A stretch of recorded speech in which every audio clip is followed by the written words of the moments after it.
Hello and welcome into the broadcast booth for this matchup between the Wareham Gatemen and the Cotuit Kettleers. Nick Magas alongside Jack Sadighian. And thank you everyone for tuning in to the Gatemen Baseball Network.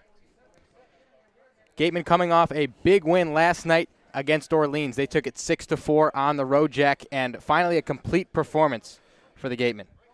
It was. They did a nice job. Executed situationally, did a nice job getting a lead and sustaining a lead after the third inning. An overall good performance. The pitching was good, and Orleans really held to 2 runs. They got a 2-out, 2-run homer in the ninth. That made it a 6-4 game, but a good performance from Wareham, and their dominance continues against the Firebirds. Does. The guys who were supposed to hurt us, interestingly enough, did hurt us, but the Gatemen did well enough, limiting the damage from the rest of the order to get out of Orleans with a win. Tonight, this game perhaps even bigger, probably the biggest the Gatemen have played all season. Cotuit is in town. The Gatemen have struggled against them. And when you take a look at the standings with the 3 teams in the middle of the West Division all bunched up, this one could decide a lot. With 10 games remaining in the season, we're 3/4 of the way there, and still waiting for someone to separate themselves from the pack in the middle of that West Division. Yeah, Bourne's already secured their playoff spot, and they're going to get first in the division. It's basically a foregone conclusion at this point. But Falmouth, Cotuit, and Wareham all bunched up. Based on our points per game scale that we're using, Falmouth at .92, Cotuit .89, and Wareham .86, Nick. So it's close. That's basically what you need to know. It's hard to follow, we understand, but we will do our best to keep you in the loop. All 3 of those teams tied in points, but points per game is how we're doing it. So Wareham coming into this one in 4th. If they win tonight, they will finish after tonight no farther or no worse than 3rd in the division. A Falmouth loss could vault them as high as 2nd, and that just gives you an idea of how close it really is. Taking a look at the lineups for tonight, the big story first and foremost is that this Cotuit team looks almost entirely different than it did the last time we saw them a couple weeks ago. Completely different, Nick. They swapped out about half of their positional players. And some big losses. John Rhodes, he was a draft pick to the Orioles in the 3rd round, but they lose R.J. Schreck, who was a 3rd-team All-ACC player for Duke this year. Andy Garriola, the home run hitter. Brooks Baldwin, a tremendous first baseman. They were both first-team All-Conference guys. And a couple more. I mean, it goes down the list. Almost a completely different team. About half the faces in the lineup are guys that we haven't seen at all this summer. So looking down the new lineup, Jack, who are you most excited to see? Out of the new guys?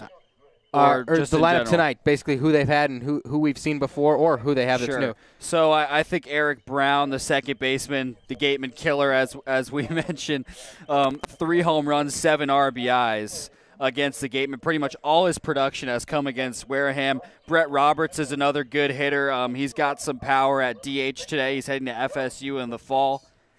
And out of the new guys that we haven't seen a whole lot of, Matthew Suggs catching today. He's only played 4 games. And Eldridge Figueroa in left field out of Arkansas Little Rock. Those are 2 X-factor guys that nobody's seen a lot of this summer. If they play well, that could help put Cotuit over the top.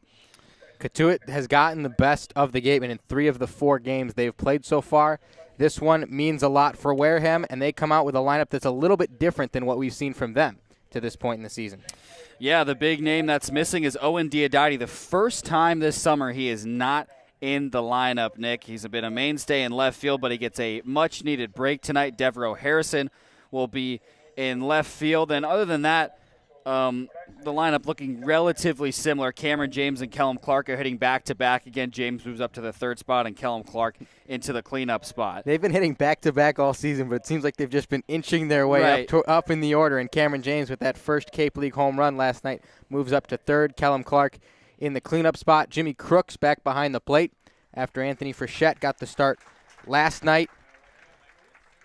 As we take a look at the entire Gatemen order as they get ready to take the field here at Spillane Field, it'll be Tres Gonzalez leading it off. As usual, he's been one of the hottest bats, along with Tommy Troy, who's batting 2nd. Tommy Troy, the designated hitter tonight. Jim Jarvis batting 9th. He's playing second base in place of Troy for the 2nd consecutive evening. Batting 3rd, Cameron James, the 3rd baseman. In the cleanup spot, the aforementioned Kellum Clark playing first base. Jimmy Crooks behind the dish. He's batting 5th. For the 2nd consecutive night at shortstop, it's Jack Brannigan batting 6th. Cade Ferguson center batting 7th. Devereaux Harrison, the first start he's getting defensively tonight, in left field batting 8th. And then Jim Jarvis, the second baseman, rounding out the Gatemen order. Yeah, I think you look up and down this order, and it's an order that has been hitting well over the last few games. This has been a good 5-game stretch for Wareham. They've won 3 of their last 5 games, and they've done a good job since bouncing back from that 6-game losing streak. I've been impressed with what I've seen from the Gatemen. Jim Jarvis in the 9 spot doing really well. He's hitting 5 for his last 10. Jack Brannigan, I love him at shortstop, and he's another guy that can hit lower in the lineup. I think where the Gatemen are strong in the lineup, we mentioned the situational hitting has been tough, but 1 through 9, we have one of the best 1 through 9s as far as getting on base and getting hits. Pretty much anyone in the lineup at any time knows how to get on base, which is a good thing to have. That's true. They had some struggles in the first and second inning in Orleans. A couple strikeouts with runners at first and third in those first couple innings. That's been a difficulty that's plagued them all season, but they came back in the same situation later in the ballgame when we were able to get some of those runs across. They weren't always pretty. A couple of them came on errors, a couple of them on poorly hit baseballs, but the important thing, they've been putting the ball in play and they've been getting the job done. So we'll step out. We'll take a break for a moment. Thanks for joining us on the Gatemen pregame show. We'll be back with Cotuit's lineup in a moment.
Set to begin the ball game. Thanks for tuning in to the Gatemen Baseball Network.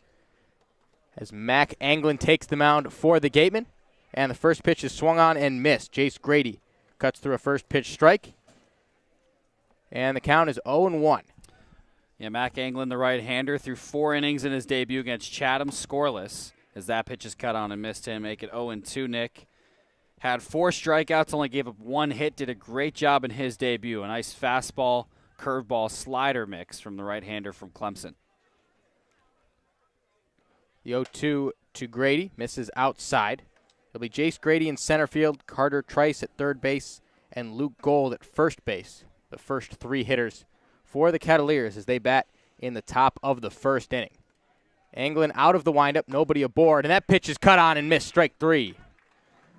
4 pitches to get a strikeout on the first batter of the ball game for the right-hander out of Clemson.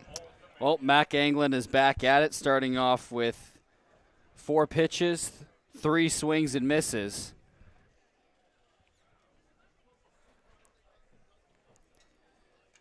Jace Grady starting in just his 11th game, down on strikes. And here comes Carter Trice, the third baseman, calls time and steps out. We haven't seen Carter Trice yet for Cotuit. He came from Team USA.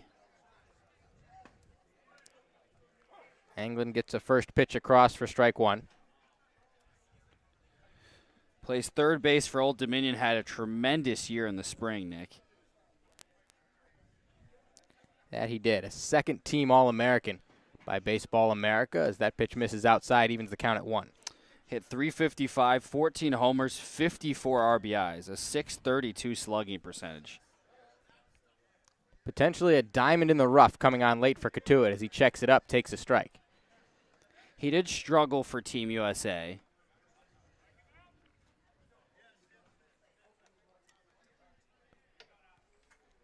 Jarvis at second base tonight, shaded up the middle. The rest of the infield for the Gatemen playing their positions.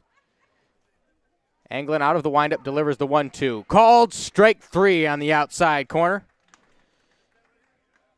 2 strikeouts are the first 2 outs of this top of the first. Oh, Mac Anglin has everything going for him right now. His fastball looks really good. And he has easy velocity. He can get up to 94, 95.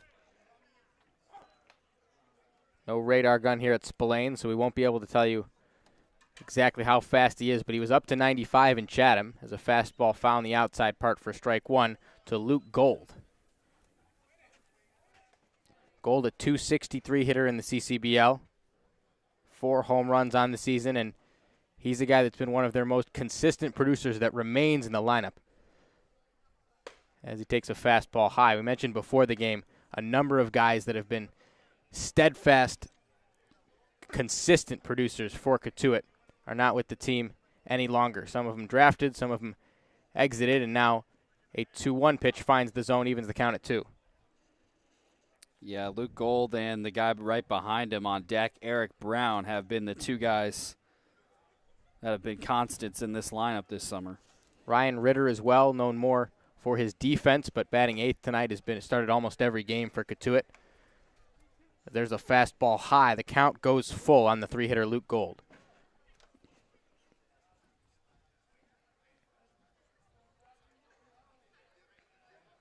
The windup in the pitch, high into the air. That'll stay on the infield. Jack Brannigan wants it at shortstop, and he takes it for out number 3. Good inning of work for Mac Anglin. We're through the top of the first, scoreless at Spillane Field.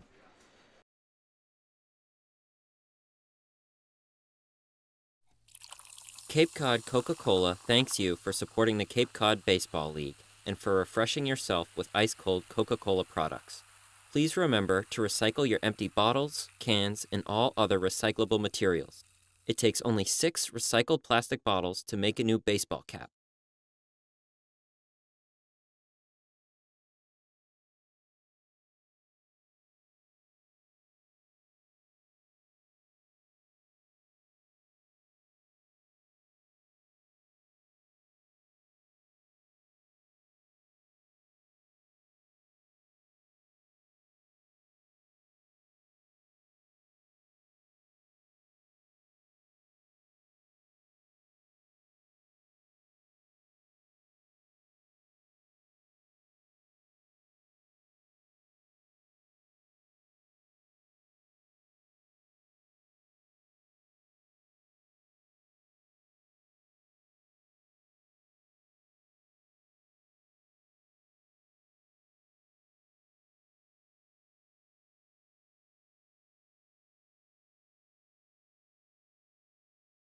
The 99 Restaurant and Pub is proud to be a sponsor of the Cape Cod Baseball League. Visit your local 99 and try their famous colossal lobster rolls. Piled high on grilled brioche and served hot buttered or with just the right amount of mayo and celery with fries and coleslaw. The 99, always the real deal.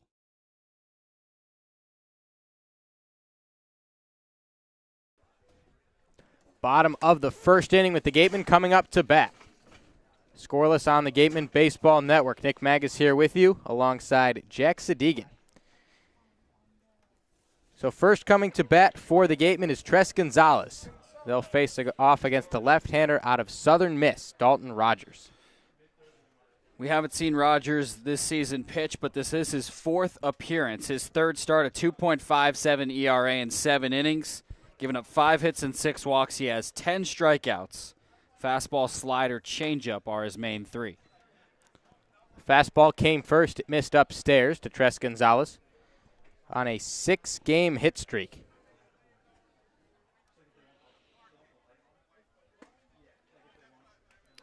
There's a fastball that grabs the outside corner. Count goes to 1-1. And he was on a 5-game hit streak yesterday for only a couple pitches before he made it 6. Swing and a miss. Slider away. Dives out of the reach of Tres Gonzalez. The count at 1-2. He finished 1 for 4 with a walk yesterday in the leadoff spot. Here he is again. Waits for the 1-2. The slider tried at same spot. That time a little too far outside.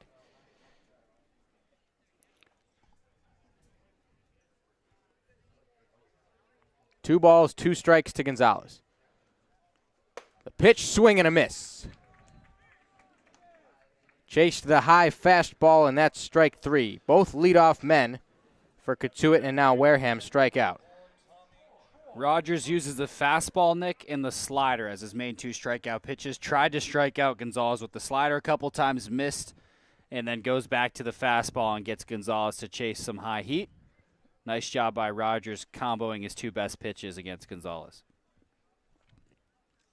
So tough for a lefty hitter to pick up that high fastball coming out of a left-hander high 3/4 slot. As Rogers missed inside with that fastball to Tommy Troy. That time it catches the inside corner. Troy goes 1-1. Comes into this one the only Gateman hitter hitting at .300. And that's 6th in the league. Good changeup. Breaking away from Tommy Troy, who cut through it. A ball and 2 strikes now on the typical second baseman for the Gatemen, but DHing tonight for the 2nd consecutive ball game. The 1-2, another changeup. Check that. That was the fastball high, and Troy swung through it. Oh, Rogers matches Anglin, starting out his outing with 2 straight strikeouts. Another high fastball he got Troy to chase. And the changeup before, the first time we saw it. His changeup is more effective against right-handed hitters. And the changeup has some tail. Saw it going away from Tommy Troy on the second pitch he swung on and missed. Or the first pitch, strike 2, as Kellum Clark in the box.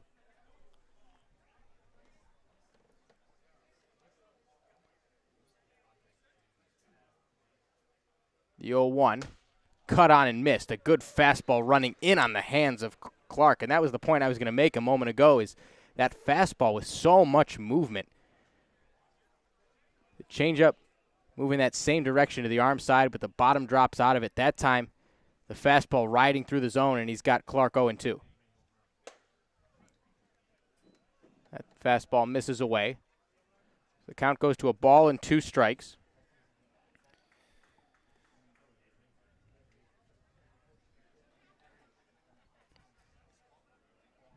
One and two, 2 outs.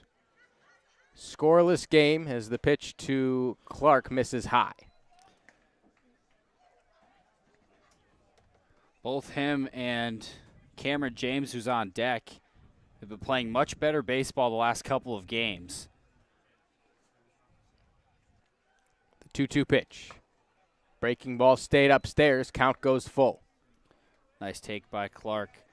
But him and Cameron James, both from Mississippi State, they've looked a little more patient at the plate the last couple days and gotten some results. 3-2, and that's ball 4. Kellum Clark draws a 2-out walk. And it sends his Mississippi State teammate Cameron James to the dish.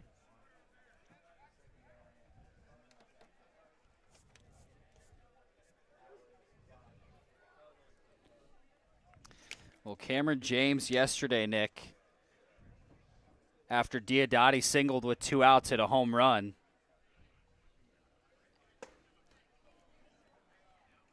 His first of the CCBL season, and just his 4th hit of the summer. He's gotten off to a slow start, took a fastball high from Rogers,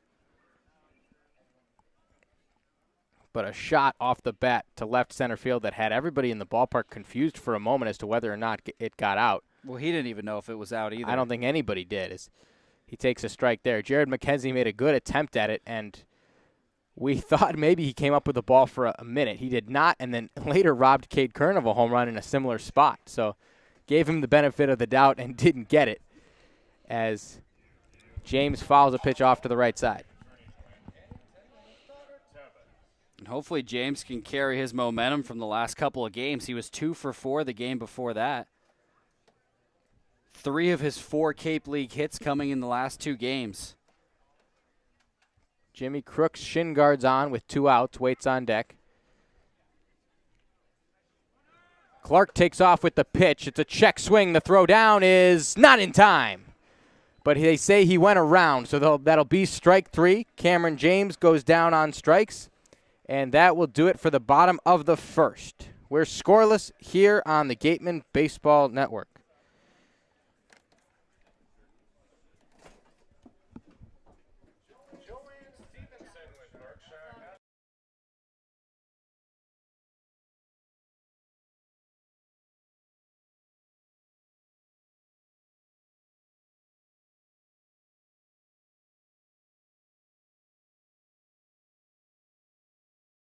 Badger Sport is a leading provider of superior quality team uniforms and performance athletic wear, including performance t-shirts, fleeces, shorts, and pants. From the fields to the stands and at every practice along the way, Founders Sport Group makes authentic, quality apparel accessible at the speed of the sport. Visit foundersport.com today. Baseball Factory is a company specializing in player development and college placement of high school baseball players. We care about guiding players to a college that is the perfect fit. Give us a call at 877-752-6025 to get started today.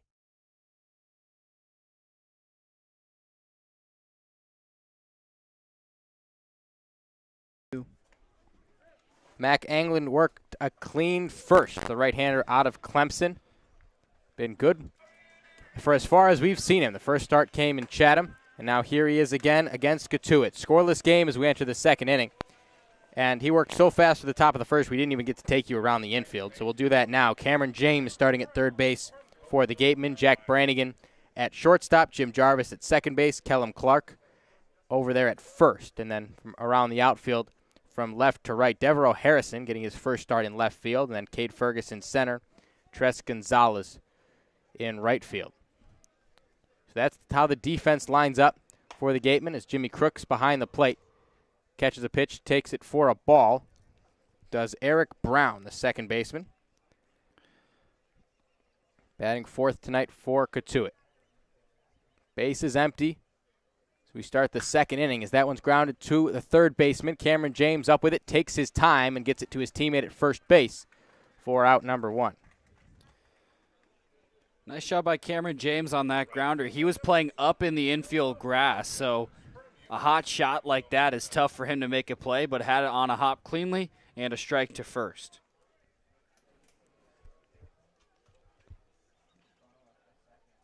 Anglin continues his efficiency. 2 pitches, 1 out here in the second. Noah Bridges at the dish.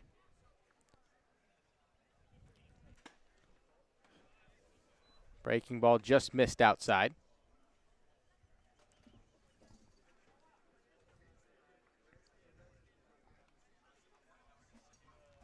The 1-0 from England out of the windup is a slider. That also misses. Close pitch, didn't get it. Bridges, another one of the guys that we haven't seen yet, added to the roster since the last time these two teams met. As there's a pitch swung on and missed from England. Bridges starting just his 6th game, this time in right field for the Kettleers. England has him with a 2-1 count and 1 out as he squares to bunt and takes a fastball for a strike. Bridges has done a good job so far. Pick up from UNC Wilmington, him and Matthew Suggs, both recruited from there to Cotuit. 2-2, swing and a miss, strike 3. 3 strikeouts on the evening now for Mac England, who has sat down the first 5 Kettleers he's faced. Well, I don't know if him and Dalton Rogers had a bet of who could get more strikeouts tonight, because they're both coming and striking guys out. 3 strikeouts for England in his first 5 batters. Rogers struck out the side in his first inning of work. So Brett Roberts now takes a strike. Designated hitter tonight for the Kettleers. England kicks and fires, and that one's over the plate as well. Roberts, a .259 hitter, 1 home run, 9 knocked in coming into this one. Behind in the count, no balls, 2 strikes. That one's ripped to the second baseman, Jarvis. It ate him up. Tough hop on a line shot off the bat of Brett Roberts and got on Jarvis a little bit too hot and too quickly for him to handle. Yeah, it took a big hop. Couldn't see if it got over or under his glove, but just a tough hop for Jarvis, and it gets into right field. Nice piece of hitting from Roberts, a hard hit ball, and he gets aboard. And one that just handcuffed Jim Jarvis at second base. Tried to back up on it and play a bigger hop, but ended up getting a tweener hop, as they call it, and just couldn't get the glove there in time. So Roberts is aboard, 2 outs in the inning, and a slider misses away to Matt Suggs, the catcher. Suggs in just his 5th game, Nick, 1 for 11. He has drawn 3 walks, though.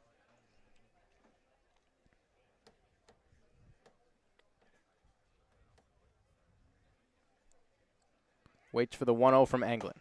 The pitch is a fastball that grabs the upper inside part of the zone. That's strike 1. Wind blowing out toward right field tonight at Spillane fairly heavily, so it should help a lot of fly balls that go out in that direction, especially off the bat of lefties, as that one's fouled off to the third base side.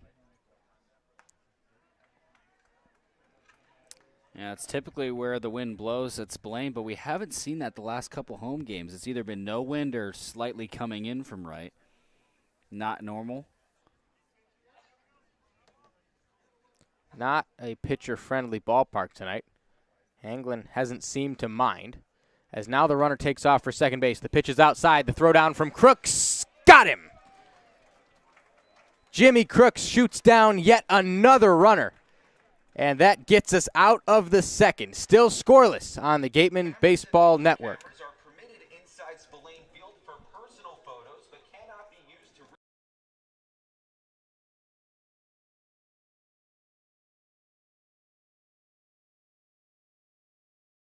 For a nostalgic Cape Cod vacation experience, head to Bay Motor Inn, where guests are treated like family. Located in the heart of Buzzards Bay Village, this 1950s-style cottage colony still provides you with up-to-date amenities. The Gatemen thank the Bay Motor Inn for their support. Baseball Factory's vision is to guide both players and parents through the college recruiting process into professionally trained players in order to find a school that is the right fit, both academically and athletically. Contact us at 877-752-6025. For a nostalgic Cape Cod... Come on over to BB's Bar and Grill for food, drinks, and fun. Located on Cranberry Highway, come in to sample the delicious eats or relax with a drink while enjoying live entertainment. BB's is one of our team meal partners.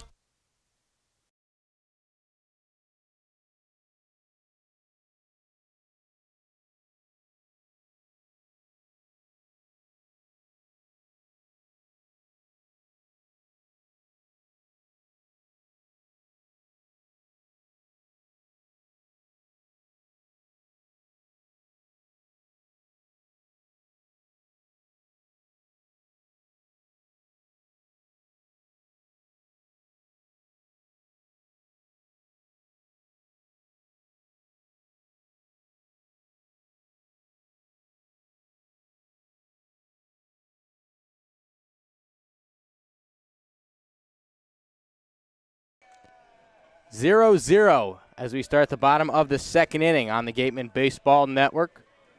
Playing ball at Spillane Field. As this big divisional matchup between the Wareham Gatemen and the Cotuit Kettleers is well underway. Jimmy Crooks coming to the plate.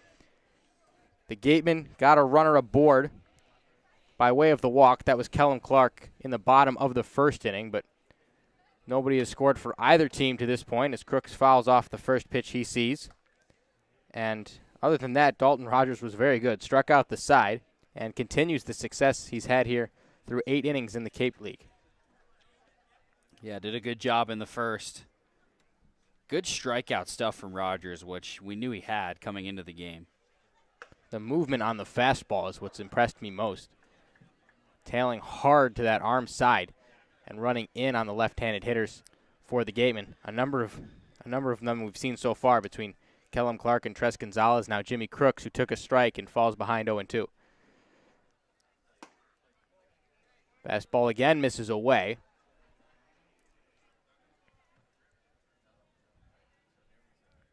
Crooks batting .257 on the season. And now with a 1-2 count, rips one foul. We haven't seen Rogers throw a lot inside. He came with an inside fastball on that pitch, and Crooks was ready for it. Just a little early. Looked to be even in out of the zone, and Crooks Yeah. got around on it quickly. Fighting 1-2, here's the pitch. Breaking ball hammered to right field, and Noah Bridges is there to make the catch. Right place, right time for Bridges, the new Cotuit Kettleer. And Jimmy Crooks on a hard-hit baseball is retired for the first out of the inning. It's a good sign, though. First hard-hit ball we've seen, and Crooks started to figure him out late in the at-bat. A well-hit ball just right at Noah Bridges in right field, but an encouraging sign for Crooks. Turned on a couple pitches. First the fastball and then the breaking ball in that last one. Crooks saw a handful of fastballs in that at-bat and then waited on a hanging breaking ball and just didn't quite do what he wanted with it. Still hit it hard as Brannigan took a pitch, took a ball. Jack Brannigan now ahead 2-0. Getting his second consecutive start at shortstop tonight for the Gatemen. Yeah, did a good job last night. Scored a run, a late base hit and a walk. And a couple slick defensive plays where he's been fairly sure-handed with the glove all season. That time Rogers gets the fastball over for a strike.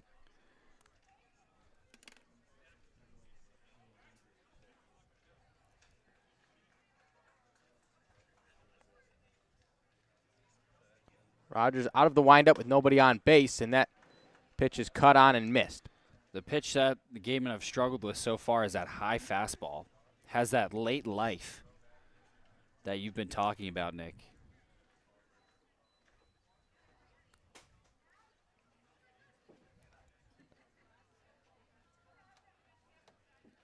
Here's the 2-2. Fouled off. Another fastball. Brannigan hung right with it and stays alive with 2 strikes.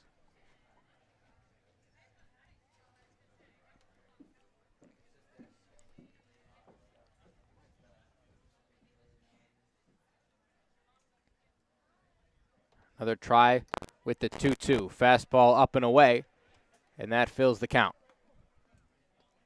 I think this could be a dangerous part of the order for Wareham. Fergus on deck, who's 3 for his last 7, been playing well. Then Devereaux Harrison, who's a wild card. But Jim Jarvis, who's 5 for his last 10 in the 9 spot. They've been hot as of late as Brannigan takes ball 4 and now sprints down to first base after the ball got away from Matthew Suggs. He stays at first, though, and with 1 out, the Gatemen have a runner aboard. Something I mentioned before the game, Nick. This is in order 1 through 9. That is a tough out. And it's kind of been that way all summer unless there are runners in scoring position. That is really true. Everybody can get on base unless there's other guys on base. But Cade Fergus is a guy that's been impressive. So the infield at double play depth, Ryan Ritter and Eric Brown, 2 of the best defensive middle infielders you're going to see in this league as Cade Fergus fouls off the first pitch he sees. Still leading the team, Nick, with that .412 on base percentage.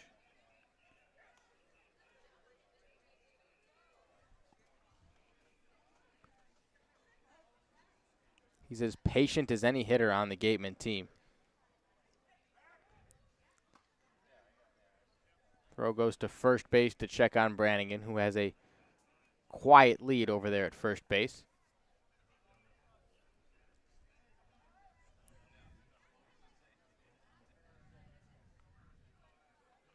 Fergus digs in, waits for the 0-1. There's the fastball, and that's right down the middle for strike 2.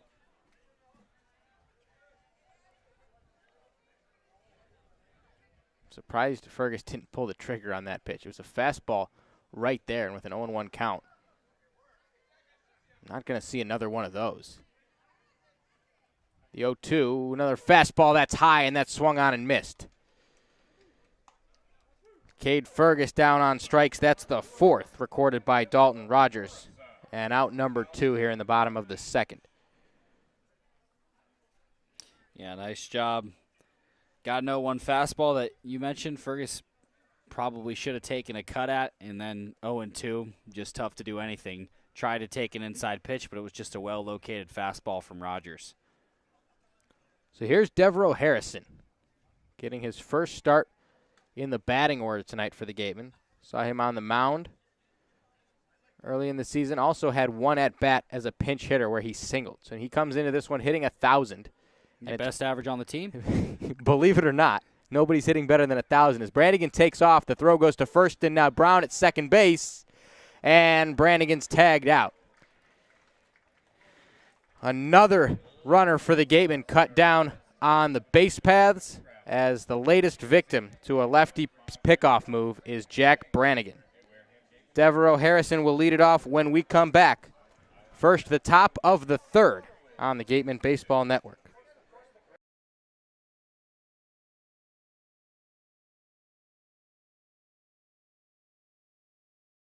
With professional coaches that provide personalized world-class baseball training, Baseball Factory helps every player take his game to the next level. Get a pro evaluation by calling 877-752-6025. One of the area's best restaurants is located right up the street, Brewfish Bar and Eatery. Brewfish offers 20 rotating craft beers on tap and creative pub food. Check out their off-the-menu brunch with a Bloody Mary bar and $5 mimosas on Sundays. Join us for outdoor dining and drinks under the tent or for live music. Located on Route 105 in Marion.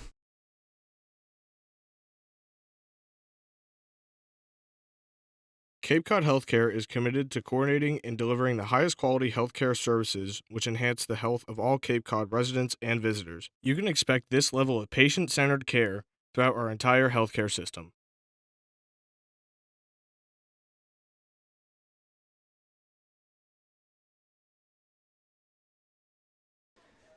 We head to the 3rd, scoreless on the Gatemen Baseball Network. Jack Sadighian, Nick Magas.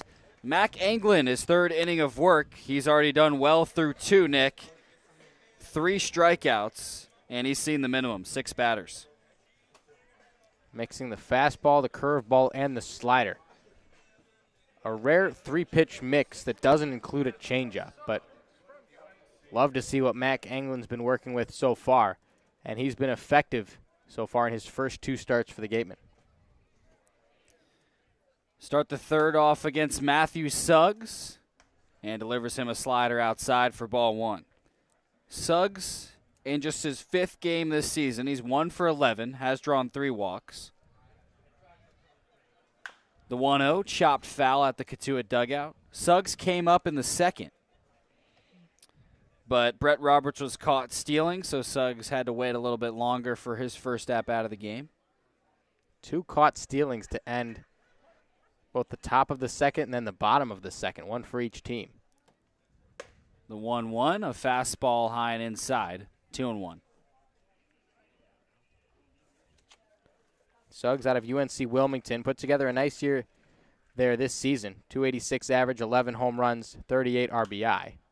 That pitch fouled straight back. Now 2-2 to Suggs. just 1 for 11 in the CCBL. 41 starts for UNC Wilmington at catcher this season out of 51. Played some right field and DH as well. Anglin shakes a couple signs. Now delivers the 2-2. Swing and a miss. A nice breaking ball from Anglin for his 4th strikeout. Well, that was the slider, and you see that with a ton of lateral movement, moving away from the right-handed hitter. The curveball is there as well. You'll see a little bit more depth on that as it features a bit more of an 11-5 action. Not a true 12-6, but that slider just sweeping across the zone and out of the reach of Matt Suggs. First pitch to Ryan Ritter is a curveball for a strike. 1 out, nobody on in the top of the 3rd. Scoreless between Wareham and Cotuit. An important Western Division matchup with 10 games to go in the season. As the 0-1 is ripped up the middle for a base hit.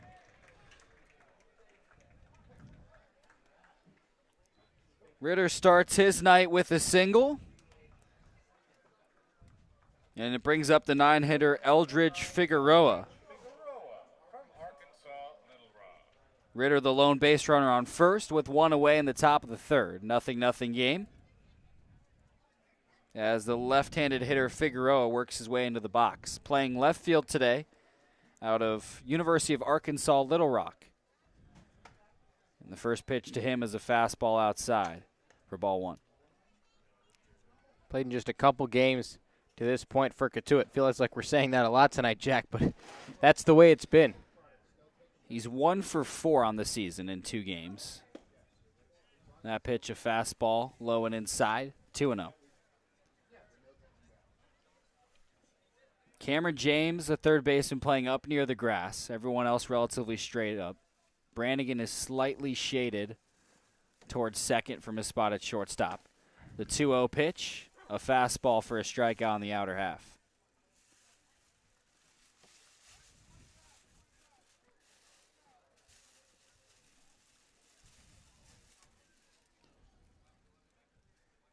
Anglin working from the belt.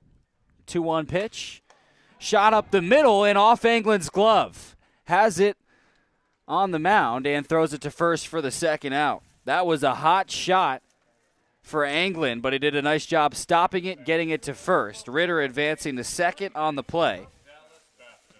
And hard to blame Mac Anglin there, as that was a hot shot and kept his wits about him to get the throw to first, but actually had Ritter at second base if he wanted to play there. Ritter thought that ball was caught, was actually heading back to first, and that could have been a double play ball. Hard to blame Anglin, though, is just trying to keep his composure, as that one came right back at his face from just 60 feet away. He doesn't necessarily know where Ritter is either. That's true. As the first pitch to Jace Grady comes in for a strike. Slider from Anglin. He struck out Grady to start the game in the first. 2 outs, Ryan Ritter on second, and a scoreless game. Here's the 0-1 pitch. Swung on and missed. Ryan Ritter, the first runner in scoring position from either side.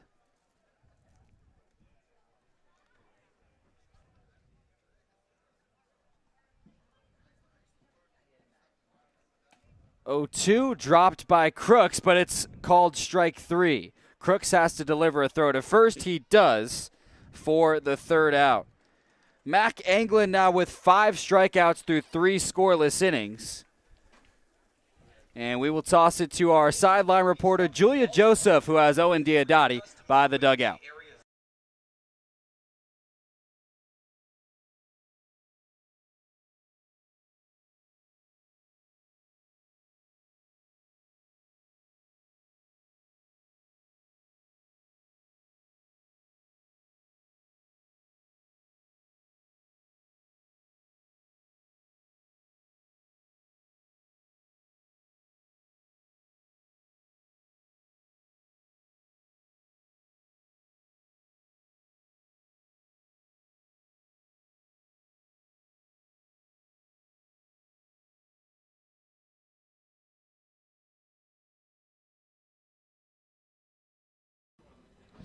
Julia Joseph alongside Owen Diodati. Owen, last night's single in the seventh wound up being crucial to the game.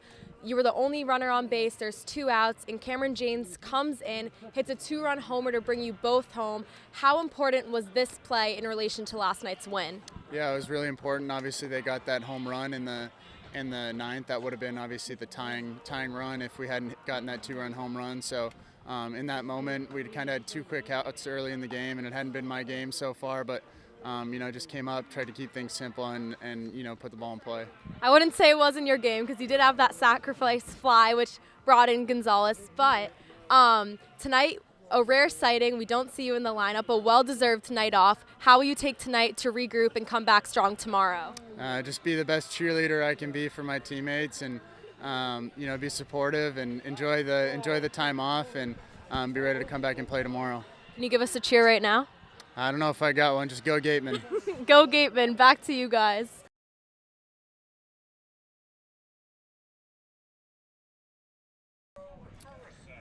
Thank you, Julia. Finally got a chance to grab Diodati his first time out of the lineup. We head to the bottom of the third, scoreless game. Devereaux Harrison at the plate, and the first pitch to him is a fastball inside for ball 1. We'll talk about a guy who's hard to get to. Owen Diodati, starting every game, so you can't talk to him during a game. And then before and after, he is always there for just about everybody who asks, which includes fans, little kids signing autographs. He's a fan favorite. He's there for just about everybody who needs him. And when it comes for us trying to get an interview from him, it's tough. He's a busy man. That pitch missed inside. Now 2-0 to Harrison. And another pitch comes in for a strike to make it 2-1. But good reason for it. 7 home runs, 22 RBIs. Tied for second in the league in home runs and first in RBIs. And a likable personality, first and foremost. Compliments the fantastic play here on the Cape, and it's turned him into one of the most popular guys in the league with any team. A breaking ball inside made it 3-1 to Harrison. And that pitch, a fastball inside for a walk. So Harrison keeps his perfect season going 1-for-1 with a walk on the Cape League season. Can't do it better than that, Devereaux Harrison. Well, he could have homered. I mean, it was just a single. You go out there and hit 1,000.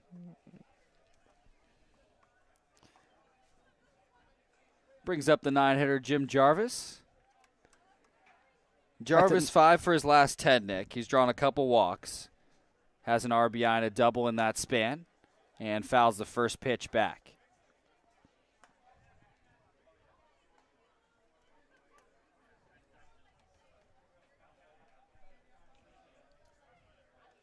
Scoreless game in the bottom of the third. Harrison on first with nobody out. The 0-1 to Jarvis is a fastball outside.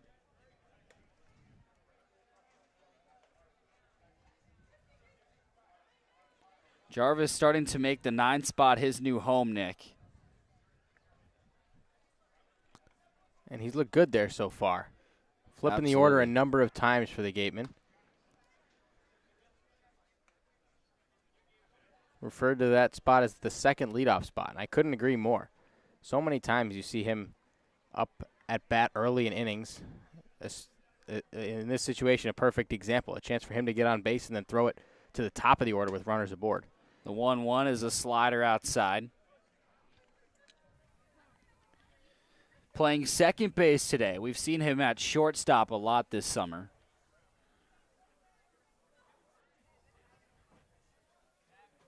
Throw over to first to check on Harrison. Rogers doesn't really have a base running scouting report on Devereaux Harrison,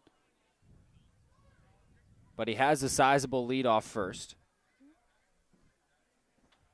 The 2-1 to Jarvis, a fastball upstairs, 3-1. He wears the oven mitt on his right hand, so you know he's fast. Only good base stealers have the wrist and finger protector on. At least that's the way I see it. 3-1 pitch. A fastball for a strike on the high outside corner. Jim Jarvis with a full count looks back to the dugout for a signal and chokes up on the bat.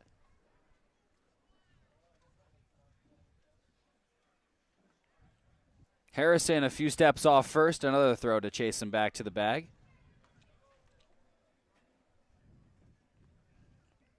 Ten games left in the season, Nick.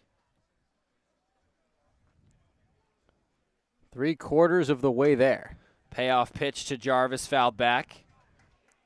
And this is a big Western Division game. Cotuit leads the season series 3-1, but this is the biggest game between these two teams by far. Hasn't it just flown by? It has. Feels like yesterday we were just talking about the standings when they didn't really matter.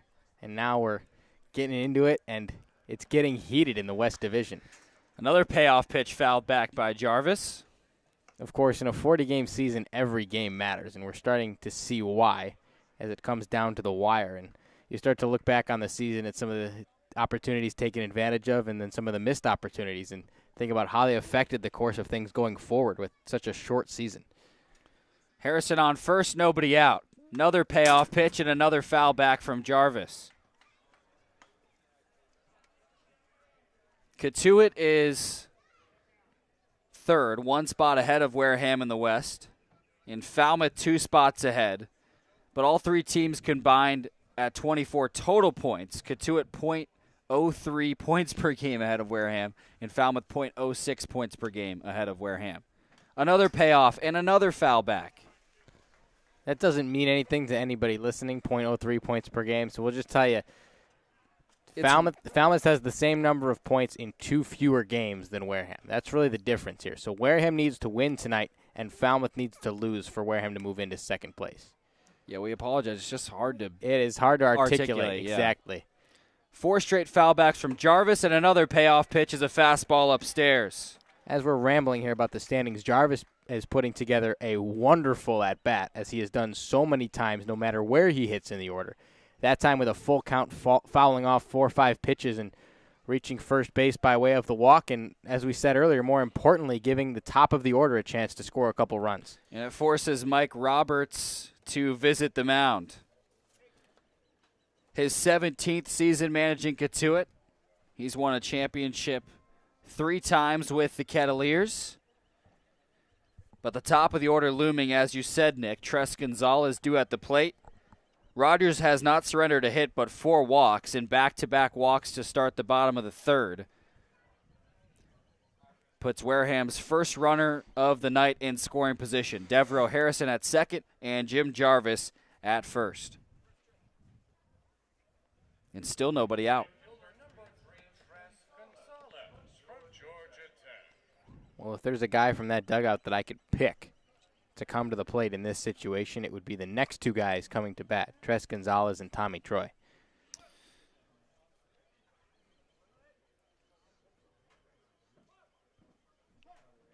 Gonzalez, a .287 hitter coming into this game, 10 runs batted in, and a chance for 1 or 2 more here. Struck out his first time up in the first. Corners playing up in the grass.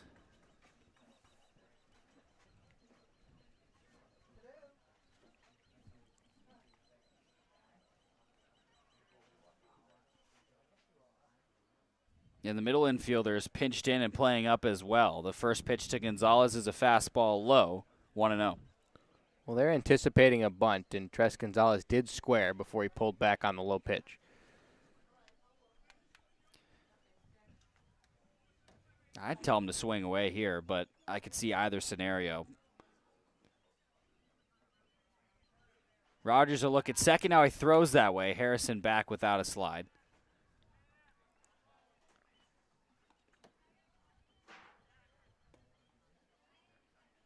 The only reason you'd tell Gonzalez to bunt here, and I'd agree with it, is because the guy on deck, Tommy Troy, is as hot as Gonzalez, if not better, and also a right-handed hitter, which obviously a more favorable matchup against the lefty Dalton Rogers.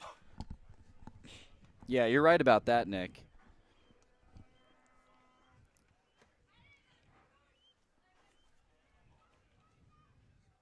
One 0 pitch. A fastball for a strike on the outer edge. That time Gonzalez looked to be ready to swing. Corners still playing up with the strike, anticipating the possibility of a bunt. 1-1 the count. Here's the pitch. And it's a slider away, 2-1.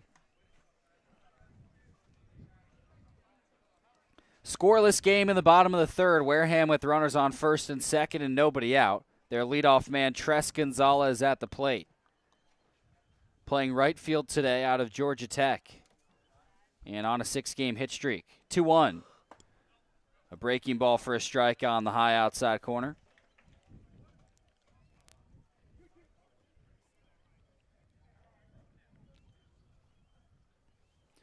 Tommy Troy waiting patiently on deck. Best batting average on the team. Outside of Devereaux Harrison, of course. I don't think he has enough at-bats to count. And Rogers just balked. Harrison dancing around at second, threw Dalton Rogers off, caused him to balk, and the runners advance to second and third. So much for needing that bunt. The runners move over on a balk from Rogers. We'll talk about Devereaux Harrison's base running. We mentioned it when he got to first, and that time just dancing off second base, maybe a little bit of a fake steal. He wasn't planning on going anywhere, but enough to throw Rogers off and advance himself to third and moves Jim Jarvis to second. The 2-2 pitch is fouled straight back by Gonzalez. So 2 runners in scoring position, nobody out in the bottom of the third. We're still scoreless at Spillane, but Wareham a chance to break that scoreless tie with Tres Gonzalez at the plate. Rogers working from the belt. 2-2 pitch is swung on and missed. Came with the slider and got it by Gonzalez. His 5th strikeout. And it puts 1 away in the bottom of the third. Still runners on second and third for Wareham. And their best hitter for average, Tommy Troy, coming to the plate. Well, smart pitching right there from Dalton Rogers. When a batter fouls a ball straight back, as Gonzalez did on a fastball a moment before, it means he has you timed up. Dalton Rogers doing the right thing, changing up the tempo, coming with the slider and getting the out. First pitch to Troy is lifted high into right field. Bridges backing up now, coming in to make the catch. Devereaux Harrison tagging up from third, and he will score without a throw. 1-0 Wareham off a sacrifice fly from Tommy Troy.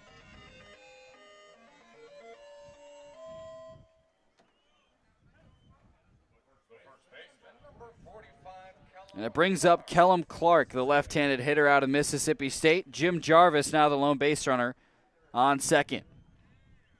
Tommy Troy's 11th RBI of the season. First pitch to Kellum Clark is cut on and missed.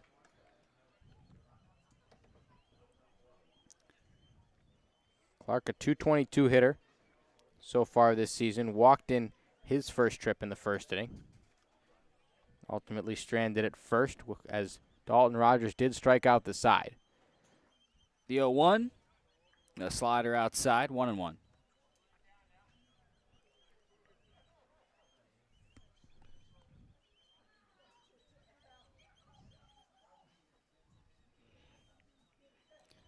What do you think, Jack? Inside fastball? No, going to go away. 1-1. Fastball low and outside. 2-1. He hasn't thrown a lot of inside pitches to anybody. Well, he did it to Clark his first time up. Right. That's the only reason I ask. And he looked to be setting him up with an outside breaking ball a moment ago, but we'll see what he tries 2-1. It's a fastball that's fouled back into the fence. 2 balls and 2 strikes to Kellum Clark. Jim Jarvis on second base with 2 away in the bottom of the third. First run of the game just came across. Devereaux Harrison scoring on a sacrifice fly from Tommy Troy to right field.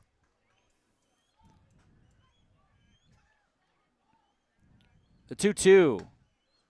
Chopped foul. Clark just caught a piece of a breaking ball. Keep it at 2-2.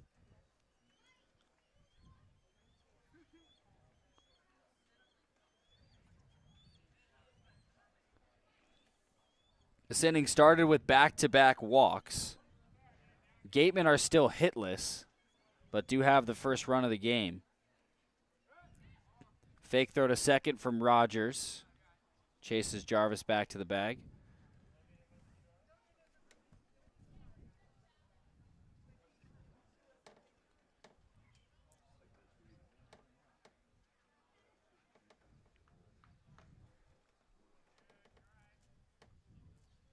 Here's the 2-2, a fastball outside. Kellum Clark has a full count. Clark walked his first time up. Interesting thing about this at bat is Rogers doesn't want to throw Clark fastballs in the zone. The only pitch he's thrown him for a strike has been that breaking ball. Payoff pitch is a fastball in the zone. Called strike 3. What choice do you have? Rogers' 6th strikeout. The Gatemen do get 1 on a sacrifice fly from Tommy Troy. 1-0 Wareham. We head to the 4th on the Gatemen Baseball Network.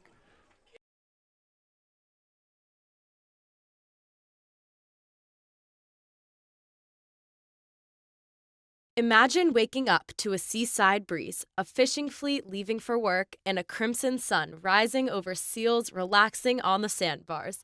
This is the experience of Chatham Bars Inn, Cape Cod's premier resort and spa. To learn more about Cape Cod's finest luxury hotel, resort, and spa, visit chathambarsinn.com.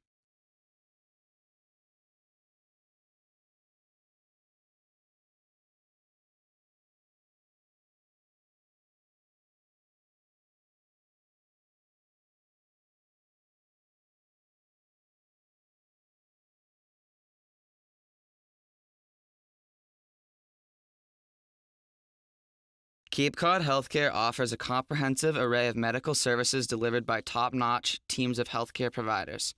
Their physicians provide the best evidence-based and proven medicine at their state-of-the-art facilities. If you need them, they'll be there.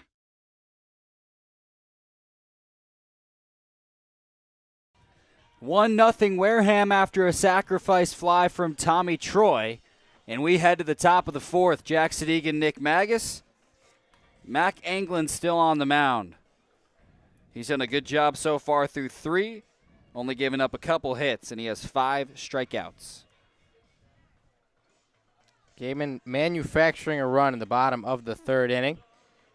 They still don't have a hit, but taking advantage of 4 walks from Dalton Rogers and then finally a sac fly brought a run across.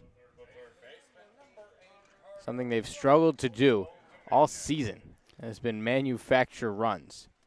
And that might be all they need against a Cotuit lineup that seems to have a lack of bats, at least on paper. We'll see what they're able to do against Anglin in their 4th time to the plate. The first pitch to the 2-hole hitter, Carter Trice, is a fastball high and away for ball 1.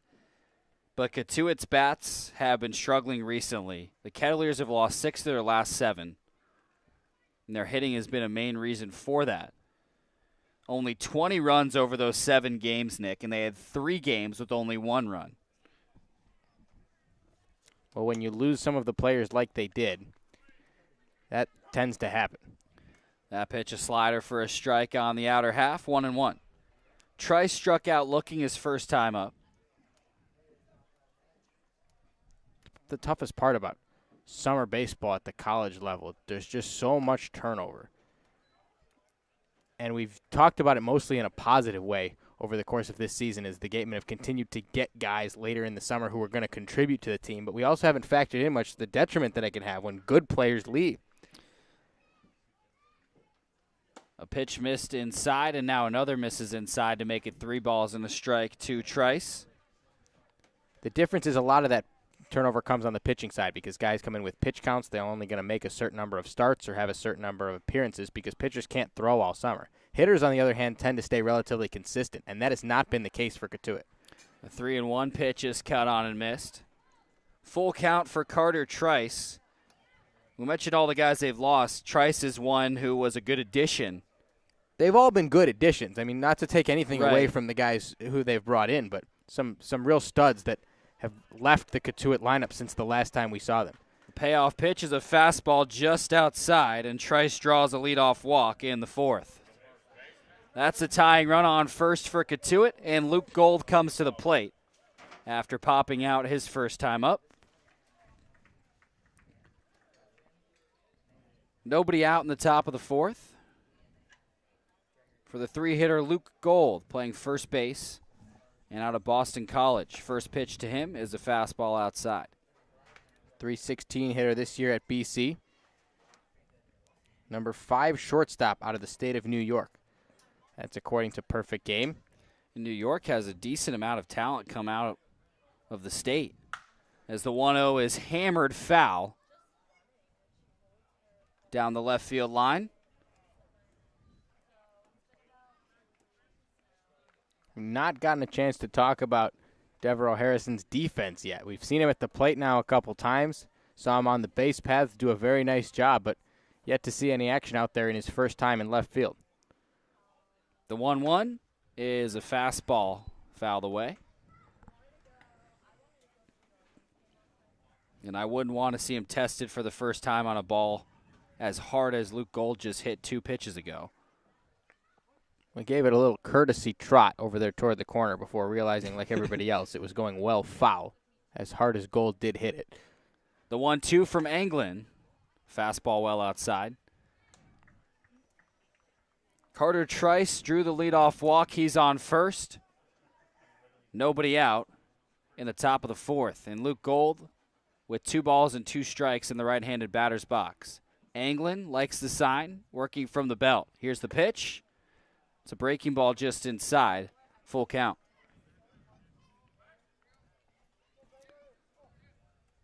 Cotuit on the season an above-average hitting team, but struggling recently, like we just talked about, Nick. Throw to first, checks on Trice. It also makes the divisional race interesting because we talk about these teams like we've seen them before and like we know what we're going to get, but the truth is that every time they come out, it looks like a different ball club for a lot of these Cape League teams. And when you're going through a divisional race, what a team did last week sometimes has absolutely no bearing on what they're going to do coming up or the rest of the way in Cotuit's case. That's absolutely right. As the payoff pitch is lifted deep to right field, Gonzalez backing up now takes 1 step in and makes the catch. Deep fly out for Luke Gold for the first out in the 4th. Carter Trice still on first, and Eric Brown, the cleanup hitter, coming to the plate. Last time Wareham beat Cotuit was July 6th, the 5-2 victory. And they've still yet to beat them in a full game. That one called due to lack of daylight. We were under lightning delay, and by the time we got back, it would have been dark, so they just called the game. No lights in Cotuit. First pitch to Eric Brown is fouled back. Have we mentioned that before? Right. But what I was going to mention, Nick, is in that win, 7 of the 9 guys in the Cotuit lineup are no longer on the team today. We're not crazy, we promise. This is a completely different team. Luke Gold and Eric Brown and Ryan Ritter are pretty much the only guys we've seen before. Eric Brown and Ryan Ritter were the 2 guys that were in the lineup that are in the lineup today. And Eric Brown is a guy, if you're a Gatemen fan, you'll be okay never seeing again if that is the case. 0-1 pitch, grounded hard to the right side. Jarvis has it. He decides to go to first for the 4-3 putout. Trice advances in scoring position to second. He's the tying run for Cotuit. And the left-handed hitter Noah Bridges coming to the plate with 2 outs. Well, I was going to mention Brown's stats against the Gatemen, but he's 0 for 2 now, and I'm going to keep my mouth shut. We'll just let him come back around the next time and hope that Anglin or whoever's in the game at that point continues to have the same success against Brown, because it has not been the case for the Gatemen so far. First pitch to Bridges is a fastball for a strikeout on the outer edge. Bridges struck out his first time up. That was in the 2nd inning. Second straight inning, Cotuit's gotten a runner in scoring position. Gatemen just took the lead in the bottom of the 3rd. Off a sac fly from Tommy Troy. Here's the 0-1. Bridges swings at it and misses. Quickly 0-2 to Noah Bridges. Just one of 3 lefties in the lineup today for Cotuit, despite Wareham starting a right-handed pitcher. Anglin a look at second. The 0-2 pitch is swung on and missed. Anglin again navigates with the runner in scoring position, recording his 6th strikeout. He's gone 4 scoreless, and it's 1-0 Gatemen as we head to the last of the 4th.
Back for the bottom of the fourth, 1-0 Wareham.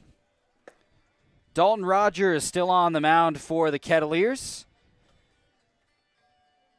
Has yet to give up a hit, but has walked 4 batters, and that's what led to the run coming across for Wareham in the third. A sacrifice fly from Tommy Troy that scored Devereaux Harrison from third. One of the most searched questions on Google. Is it possible to lose and throw a no-hitter? Yes. First pitch from Cameron James, or for Cameron James, a fastball outside. It's James, Crooks, and Brannigan, the 4, 5, 6 hitters in the bottom of the fourth. 1-0 pitch from Rogers, a fastball upstairs, 2-0. James struck out his first time up in the first. And now we have a mound visit. Mike Roberts heading to the mound to talk to Dalton Rogers. And this is the second time they've gone out to converse, so I don't know. And I'm surprised to see him come out just 2 pitches into the inning. But Cotuit's going to make a pitching change. That is not a common occurrence, 2 pitches into a batter, but And 2 pitches into the first batter of the inning. yeah, why you even send him back out there if you're going to let him throw 2 balls and yank him? Mike Roberts clearly saw something he didn't like. We'll tell you about the new pitcher when we come back on the Gatemen Baseball Network.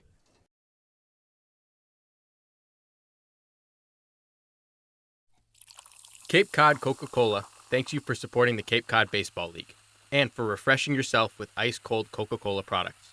We offer over 400 different beverage choices on Cape Cod to quench every thirst, and more than 150 of those are low or no-calorie options. Earn a bachelor's or master's degree, complete a certificate, or take a single course through the Division of Continuing Education and Graduate Studies at Curry College. In-person and high-flex classes run days, evenings, and weekends in Milton and Plymouth. To learn more about the programs in business, accounting, criminal justice, education, nursing, and more, visit curry.edu.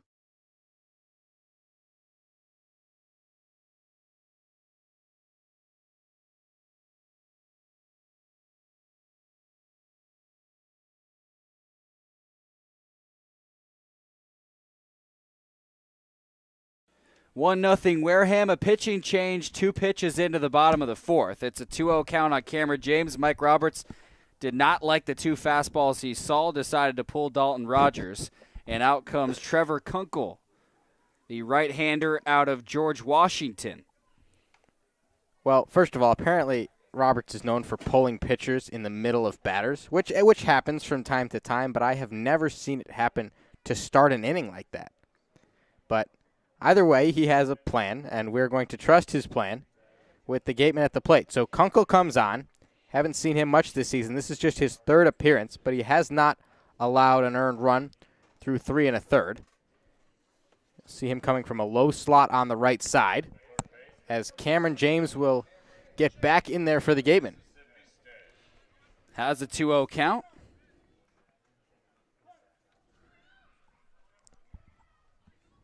And Kunkel's first pitch to James is fouled away to make the count 2-1. Kunkel with a bit of a funky delivery, Nick. Works from the third base side of the rubber. The 2-1, a slider outside. The right-hander out of George Washington throws from a 3/4 slot, just kind of slinging it across his body. The 3-1 is a fastball low. James takes a walk. Good work from the Gatemen's leadoff man in the bottom of the fourth. I should say their cleanup hitter leading off the bottom of the fourth. And Jimmy Crooks coming to the plate. Well, Crooks the only Gateman to this point to hit a ball hard. Hit a line shot to right field in his first trip. It was caught by Noah Bridges, who didn't have to move a step. But nice to see Crooks barreling a baseball up well his first time to the plate. 1-0 Wareham in the bottom of the fourth. Cameron James took 2 balls from Dalton Rogers, and then Kunkel came on to finish the at-bat, ultimately walked him. First pitch to Crooks is a fastball outside. Now 5 Gatemen walked. And they still don't have a hit. And all those walks belong to Rogers, despite Kunkel delivering ball 4 to Cameron James. As that pitch comes in for a strike to Crooks, 1-1.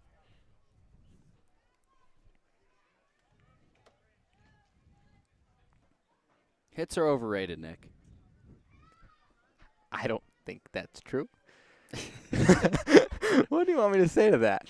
Yeah, I guess they are. It's 1-0. We have 5 walks, no hits. You've seen Moneyball. Yeah, you're right. You're absolutely right. 5 walks as good as 5 hits. Moneyball now is hit the ball out of the yard or we don't want you. Right. 1-1. A fastball outside. 2-1. It's a new kind of Moneyball in today's game. The 3 outcome hitter.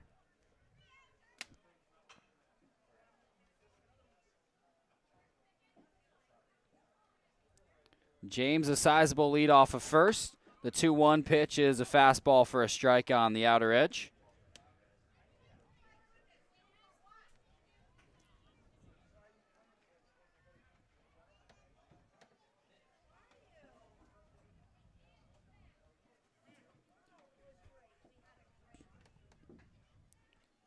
Lights on at Spillane Field. 2-2. Lined into left field, base hit. Cameron James advances to second, pulls up there as the throw comes into the third base bag. The first hit of the night for the Gatemen puts runners on first and second with nobody out in the bottom of the fourth. Wareham trying to add to a 1-0 lead, and Jack Brannigan heading to the plate.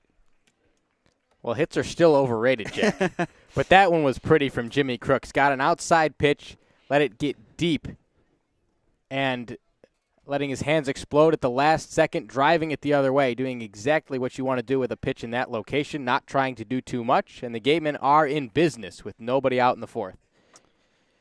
Brannigan walked his first time up. That was in the second, ended up getting picked off at first.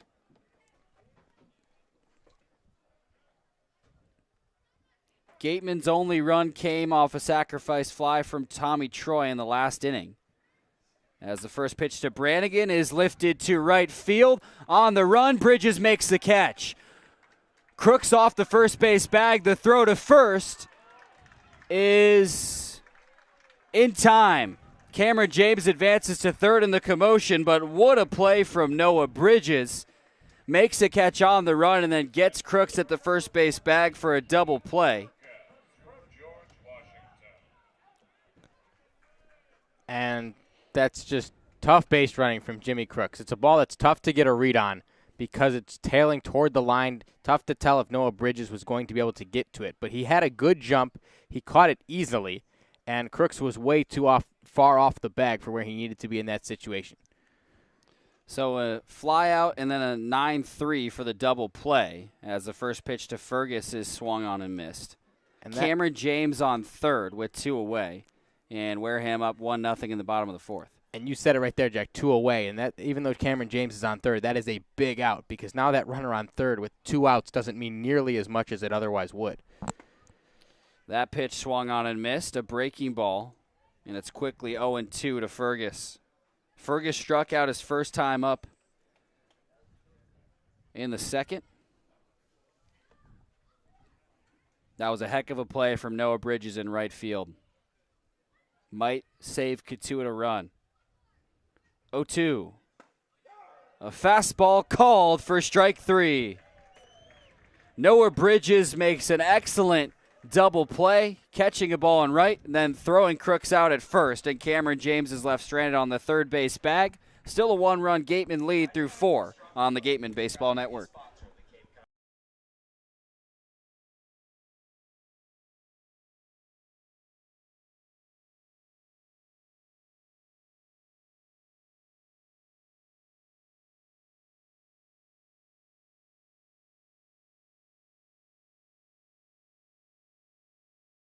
The Wareham Gatemen would like to thank Franklin Sports for their sponsorship. Franklin is proud to be the official batting glove of the Cape Cod Baseball League. This summer, all 10 teams are wearing their own custom team batting gloves, courtesy of Franklin Sports. To create your own, visit franklinsports.com/custom. Enter code CCBL20 for 20% off your purchase. From the Cape to the majors, only the best hitters in baseball wear Franklin.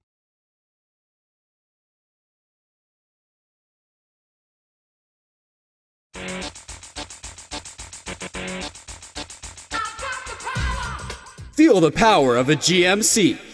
Test drive one today at Robertson's GMC, down on Cranberry Highway.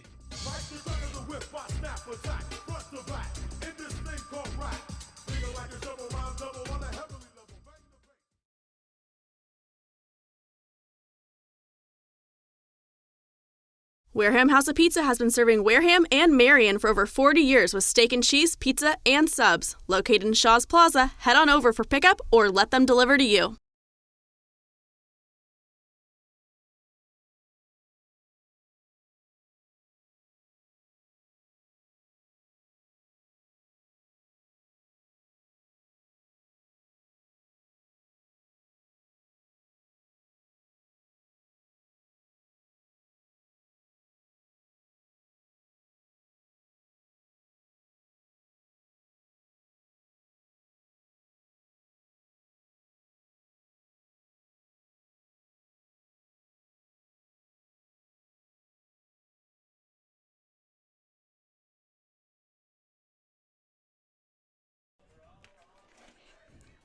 Gatemen take the field once again after threatening. Last inning, they came to the plate in the bottom of the fourth, had a runner at third, but left Cameron James stranded. So they take the field now, and a new pitcher on the mound, Cole Kirschipper, out of the University of Illinois.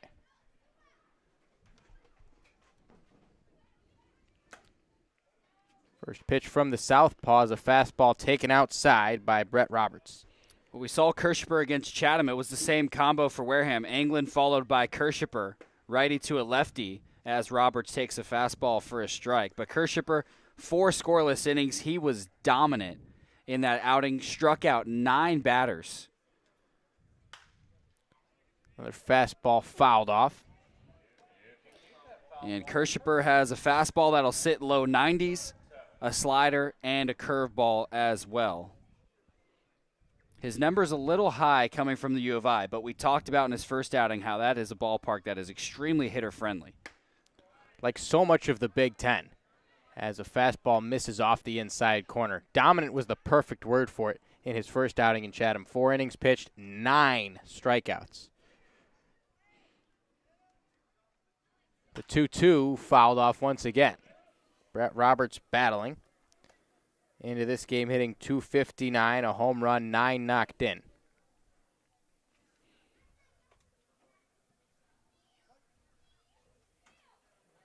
Two balls, 2 strikes, nobody out, nobody on in the top of the 5th.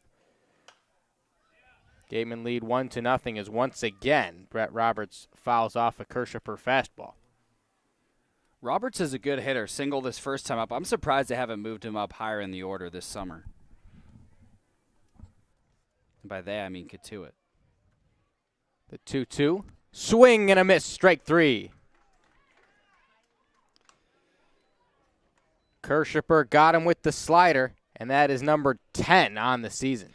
I'm so excited to watch Kirschipper's second outing because I think this is where he can establish himself as a very strong pitcher to scouts watching, to anybody who knows they're coming up to play him in the Big Ten next year. First pitch fastball fouled off, and we should emphasize that one more time, not because we want to make Kirschipper look bad, of course, but his numbers this year at University of Illinois were not good. Yeah. He really struggled, and yes, it is a hitter-friendly ballpark, but he has come on to the Cape and looked very, very impressive. Perhaps the best we've seen so far, at least the most dominant single performance in the one outing where we saw him, as that pitch is fouled off. Yeah, his first 3 innings, he struck out the side. And then went cleanly through 4. But your second outing is where you really where you establish yourself. Once is luck, as they say. Not that I think it was for Cole Kirschipper, who is once again ahead 0-2 on a Cotuit hitter. Matt Suggs at the plate now. Suggs struck out his first time up, now 1 for 12 on the CCBL season. Yeah, if that first outing was luck, then Kirschipper is the luckiest guy I've ever met. That's true. He was dominant. As the 0-2 is a breaking ball that misses upstairs. He's kind of similar to Anglin, but just a left-handed version. A good fastball, then a slider, and a curveball with more depth. That one's ripped to left field. Devereaux Harrison chasing it back, and he makes the catch. Tough ball to read off the bat as it was hit right at Devereaux Harrison, and the first action he sees in left field is an out. Well, if you want to be tested your first time out in left, that was the ball to do it. An absolute rope to left field, and Harrison got a bad read on it initially. Took a step forward, which is the golden rule not to do in the outfield, but recovered, made a catch running back over his head for the second out. So Ryan Ritter singled his first time up. Cuts and misses through a Kirschipper offering.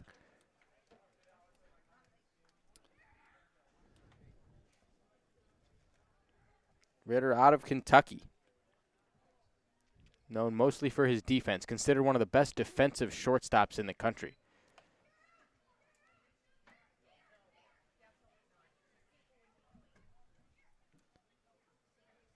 The 1-1 pitch. Swing and a miss.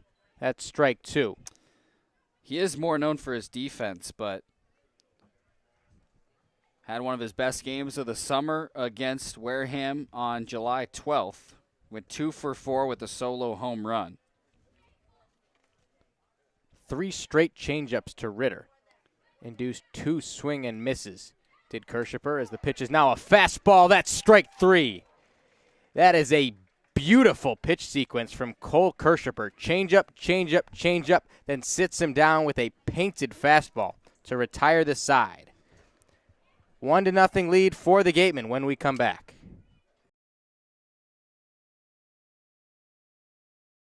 The Wareham Gatemen would like to thank Wareham House of Pizza has been serving Wareham and located on the Cape Cod Canal. Keystone Place at Buzzards Bay is the area's newest rental, independent living, assisted living, and memory care community. With some of the area's largest apartments and an ultra-inclusive monthly service package, Keystone Place is a life-fulfilling retirement community unlike any other. Discover Keystone Place, the best option in Cape Cod. Wareham House of Pizza has been serving Wareham and Marion for over 40 years with steak and cheese, pizza, and subs. Located in Shaw's Plaza, head on over for pickup or let them deliver to you.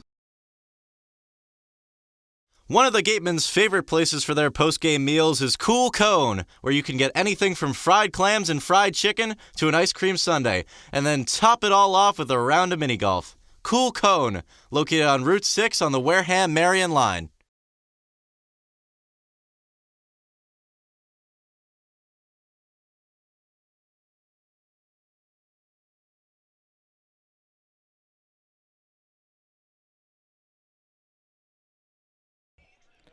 Bottom 5 with the Gatemen coming to the plate. Devereaux Harrison, Jim Jarvis, then the top of the order. Trevor Kunkel came out last inning.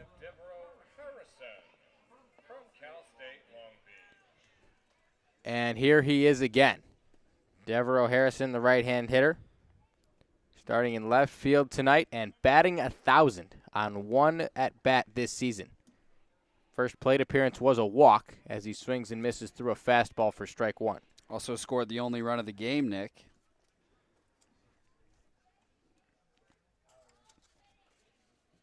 And he made a nice catch in left field in the top of the inning. Yes, he did, as the 0-1 taken for a ball. Harrison singled up the middle about a month ago in his only pinch hit appearance. As he takes another pitch in the dirt, count goes to 2-1. That's his only recorded at-bat of the season, and it was a base hit. It was in the home opener, Nick, against Falmouth. In the 7th inning, he came in. The 2-1 checked up, taken for a ball, and now a hitter's count on Devereaux Harrison. Chance to see him swing away with a hitter's count.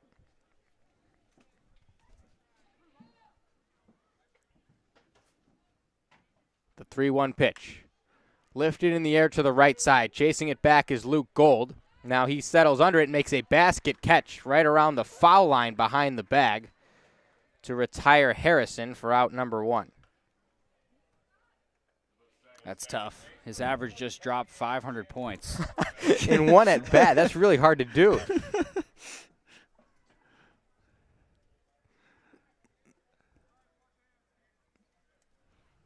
I guess it was bound to happen. It was. I was hoping he'd never get another at bat. I know he wasn't, but it would be nice to finish your Cape League career with a batting average of 1,000. Tres Gonzalez. Check that. Jim Jarvis, excuse me. Took a ball, now takes a strike.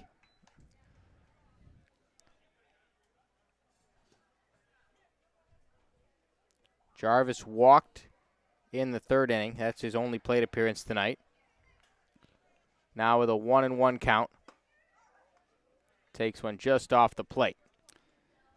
I will say, when you look at the scorecard, I know Wareham only has 1 hit, but 5 walks. You might have thought Wareham would have more than a run on the board. Slider taken inside, and now another 3-1 count on a Gateman hitter.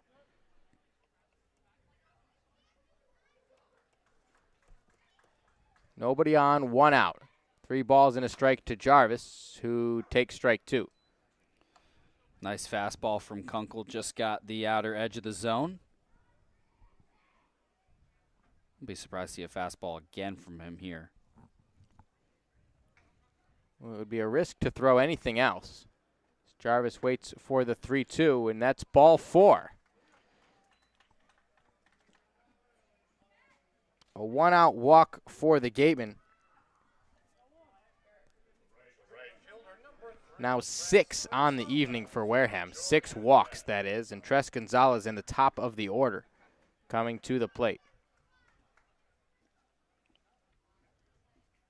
Gonzalez, a couple strikeouts so far. See if he can get his night back on track.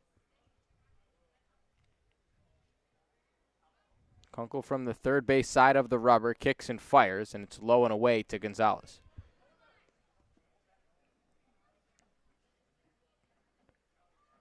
Six-game hit streak at the moment for Tres Gonzalez, but hitless so far tonight.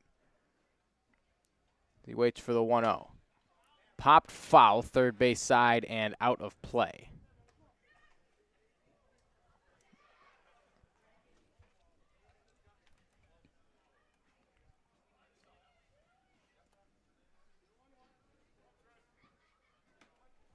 Jim Jarvis gets a lead off of first base. He's the lone base runner with 1 out. Now a throw goes over. He dives back. There was a breeze blowing out to right field earlier, but now the wind has died down. The lights are on here at Spillane Field. 1-0 lead for the Gatemen. As Gonzalez rips a ball into the right center gap, and that is down for a hit. Gonzalez is around first base. He will chug for second. Jarvis comes around third, and now he slips coming around third. Now he's hung up between third base and home. The throw comes to the plate, and Jarvis is hung up. He will try and avoid a tag, but get out of the baseline, tagged out as Gonzalez stays put at second base. A tough break for the Gatemen as Jarvis slipped around third. He was almost sure to score a run. And now an out made, and that's the 2nd of the inning. Well, Nick, that is a really, really, really bad. Jarvis had home plate by a mile. Ritter wasn't even going to attempt to throw it to the plate, but he slips around third and then gets caught in the middle of the base paths. I mean, there's nothing you can do there. That is just the toughest of breaks for Jim Jarvis. Meanwhile, it is a double for Tres Gonzalez, who extends his hit streak. But with the damp grass out there after the rain today, Jarvis took a big turn around third and just wiped out after he was about 15 feet past the bag. Tommy Troy in the box now took ball 1.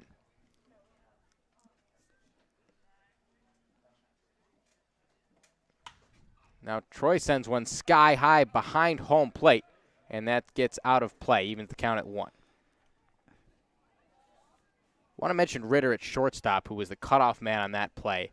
and had Jarvis hung up. And he did the right thing by holding the ball and waiting for Jarvis to commit to either go back to third or come home before making that throw. Because a lot of times when that's a long throw coming in from the outfield, if he comes home with that right away, as Troy checks it up, takes a strike. If he comes home with that right away, it gives Jarvis a chance to run back to third. But instead he held it, waited for Jarvis to commit before going home with the ball, trying to cut him down at the lead base.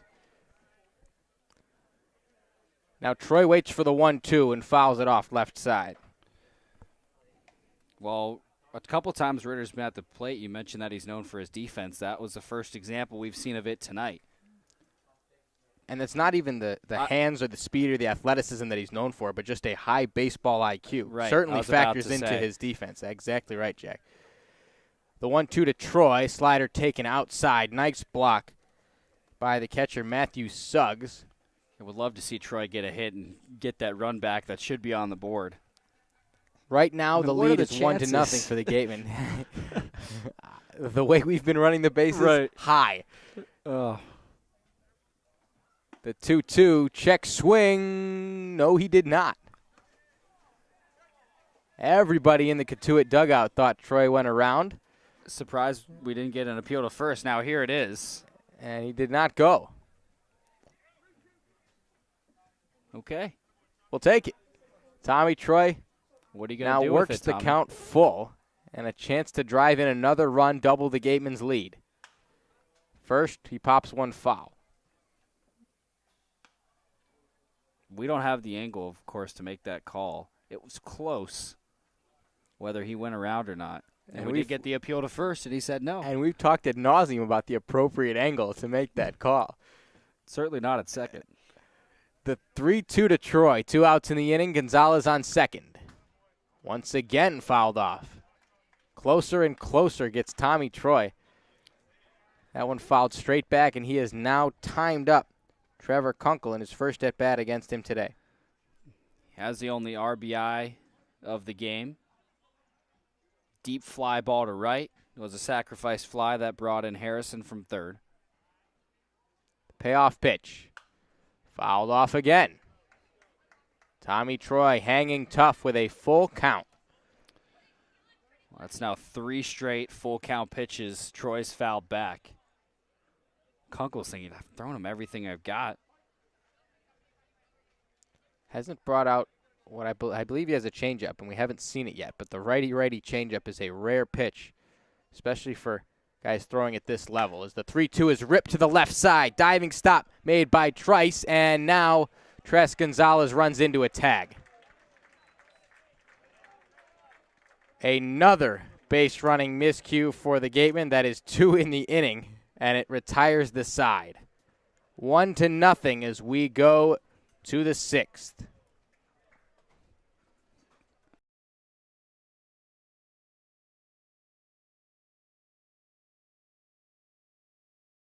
The law firm of Lang, Exafaris, and Bullard, providing families and businesses in the greater New Bedford community with legal services for 40 years. We look forward to serving you. For an appointment, call 508-992-1270. We invite you to learn more about the law firm of Lang, Exafaris, and Bullard by visiting our website, lxblaw.com. Legacy Insurance Agency at 213 Main Street here in Wareham can offer you coverage for all your insurance needs. We have the bundle discounts, the accident forgiveness, the vanishing deductible, no loss, etc. But unlike those gimmick companies, we can quote you with multiple carriers. So forget the lizard and price tool and come talk to a professional. We'll help you find what's right for you.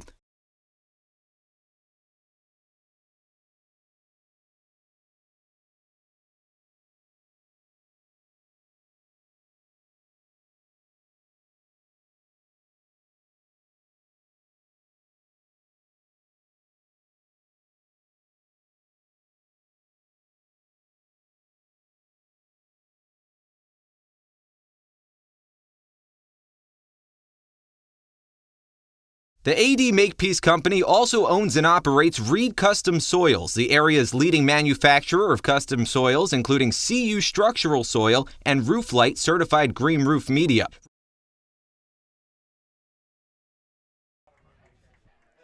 Eldridge Figueroa is the batter here in the top of the 6th. Nick Magas alongside Jack Sadighian. Thanks for joining us tonight on a beautiful evening at Spillane Field. You were listening to the Gatemen Baseball Network. 1-0 lead for Wareham as they had a chance to add another there. Actually, a couple chances to add a couple more. And some questionable base running and some bad luck. More than that. It was a bad break. Jarvis slipped around third, and he would have scored. Instead, he's tagged out. Pitch cut on and missed. Count goes to 1-2 on Figueroa. I mean, it's about as bad of a base running break as you can get outside of a it runner really just is. Failing to touch home plate on a home run or something. The 1-2 ripped to right center field. Coming on is Gonzalez, and he has the catch for out number 1.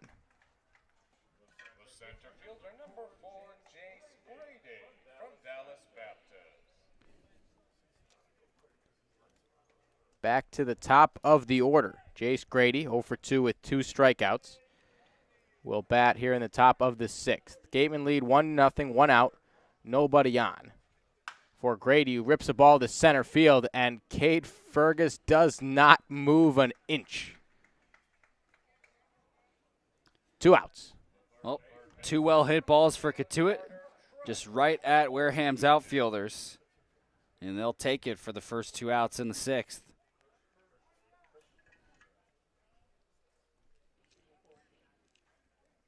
Here's Carter Trice. Made a nice diving stop at third base to close out the last inning, and now fouls off the first pitch he sees from Kirschipper. Those last 2 batters are the first real hard-hit balls we've seen off of Kirschipper. Granted, he's only thrown 5 innings on the Cape League season. But perhaps 5 of the best innings we've seen from anybody. Wareham or others. That pitch catches the outside corner, stuck nicely by Jimmy Crooks. And the count goes no balls, 2 strikes. 2 outs, nobody on. Well, Kirschipper certainly knows how to strike guys out, Nick. That's how he's gotten 10 outs already out of his 17. Kirschipper from the windup, and that's ball 1. Tell me where that fastball missed. I don't know. I wish I could help you. Crooks thought he had it, but we tried the 1-2. And that one's outside. Crowd didn't like that one more than the first one, but I thought that one was definitely a ball. Crooks was framed on the outer edge of the plate. Well, you can see Crooks' body language, our viewers at home. You can tell he thought he had both of those pitches, or at least one of the 2. Instead, the count goes 2-2. 2 outs, nobody on. Carter Trice is the batter. There's strike 3. Third time's the charm for Cole Kirschipper, and he retires the side in a 1-2-3 inning. Gatemen lead 1-0. Thanks for joining us on the Gatemen Baseball Network.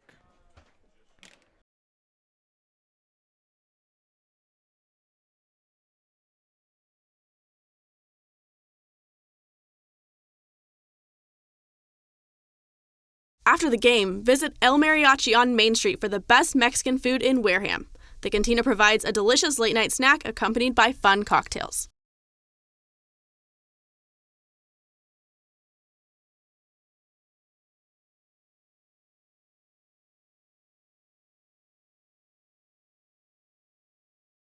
Northeast Maritime Institute's College of Maritime Science is a proud sponsor of the Wareham Gatemen. If you're looking for a career at sea, look to NMI's program of education, adventure, and employment on northeastmaritime.com, America's premier 2-year maritime college.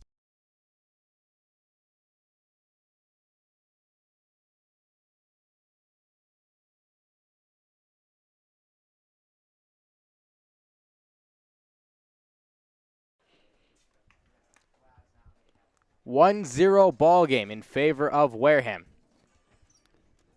More baseball on the Gatemen Baseball Network. Nick Magas here with Jack Sadighian as we bring you the heart of the Gatemen order coming to the dish now. It's Kellum Clark, Cameron James, and Jimmy Crooks in the bottom of this 6th inning. Well, some bad luck in the last inning for Wareham. A run that should have scored off a double for Tres Gonzalez But Jim Jarvis slips around third. He ends up getting tagged out. Still with the lead, though, through 5.5. First pitch to Kellum Clark, just a bit outside. Jack liked that one. Thank you. The feedback from you is always appreciated because when we can't see our viewers, I have no idea if anybody thinks that was the slightest bit entertaining or just annoying. That was good. Thank you. Clark fouled one off. Now the count's 1-1 and sends one foul to the left side now. That was from Major League, right? Or Yeah, that's the got it. movie. I knew the movie. I just wasn't sure if I knew the title. Yeah, you got it. If you don't know it, look up Just a Bit Outside on YouTube. Or just watch the movie. It's one of the best. As he chucked his swing, and yes, he did go around. So ball got away from Suggs, but plenty of time to get it to first as Kellum Clark thought he did not swing, and that was a rude awakening as he looked down to the third base umpire. Well, that's kind of no man's land for Kellum Clark because if he takes off for first, he's admitting he swung. If he stands at first and he gets called for going around, now he has to run to first with the late jump on a ball that got to the backstop. But nothing you can really do there if you're Kellum Clark. I think he played it the same way I would have, just tried to sell the no swing. Right. That's your best bet. Now Cameron James, the batter. Breaking ball taken inside. Trevor Kunkel back on the mound. Working into his third inning here.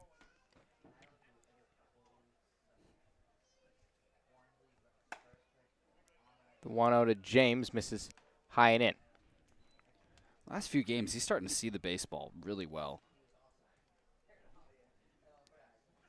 0 for 1 tonight with a walk, but it's a good point you make, Jack, because that one's popped straight up to the right side of the infield. Eric Brown is over there, and he wants it in shallow right field for out number 2.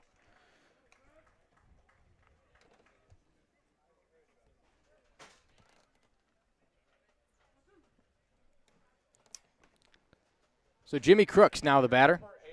The only Gateman to hit the ball hard tonight, and he did it twice. 1 for 2 with a single and a line out to right. Outfield playing him straight away, infield the same way as he takes a breaking ball in the dirt.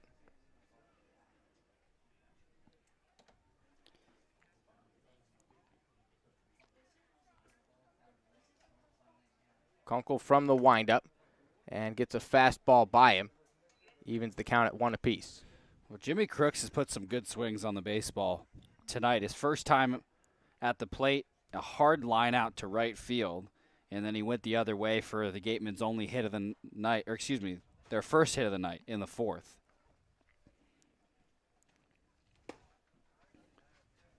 There's the changeup. First time we saw that from Kunkel. Crooks left it out there. The count goes 2-1.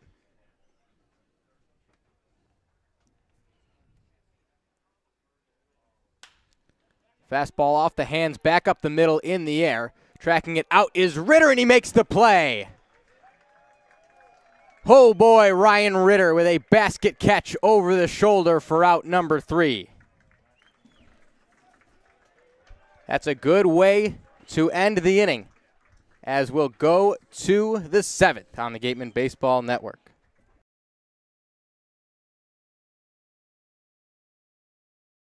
Get your glow on at Compassionate Med Spa. They're compassionate about getting your perfect skin. Come get your glow on. Call 774-678-7319. Mention this ad and get 25% off at Hydra Facial.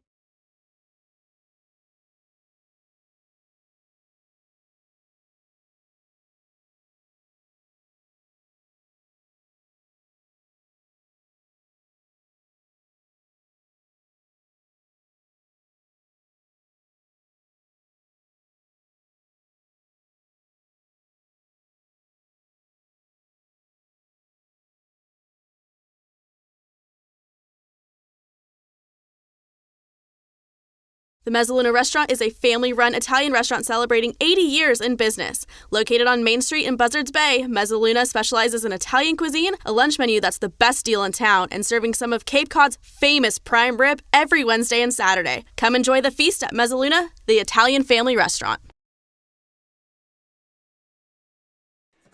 1-0 Wareham through 6. Jack Sadighian, Nick Magas back with you for the 7th. And Cole Kirschipper still on the mound. He's seen the minimum in 2 innings with 3 strikeouts. He'll have Gold, Brown, and Bridges, the 3, 4, 5 hitters, to start the 7th. Kirschberg got barreled up a couple times last inning, but other than that, he continues his streak of excellence. Now 6 scoreless innings on the Cape. And his first pitch to the right-handed hitter, Luke Gold, is well outside for ball 1. Gold 0 for 2 with a pop out and a fly out. The 1-0 is lifted foul over the right side. Gold first team All-ACC at Boston College this year.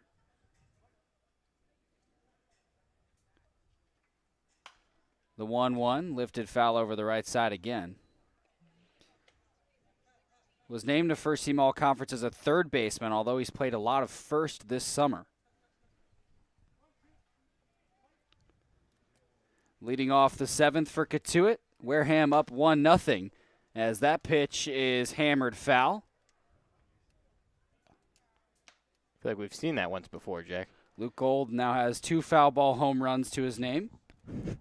4 actual home runs on the season. A ball and 2 strikes to Gold. Kirschipper from the windup. The pitch, grounded foul down the third base line.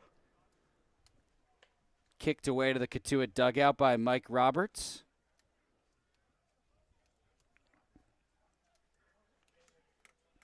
One and 2 to Gold. Being played straight up defensively. Here's the pitch. Fouled off.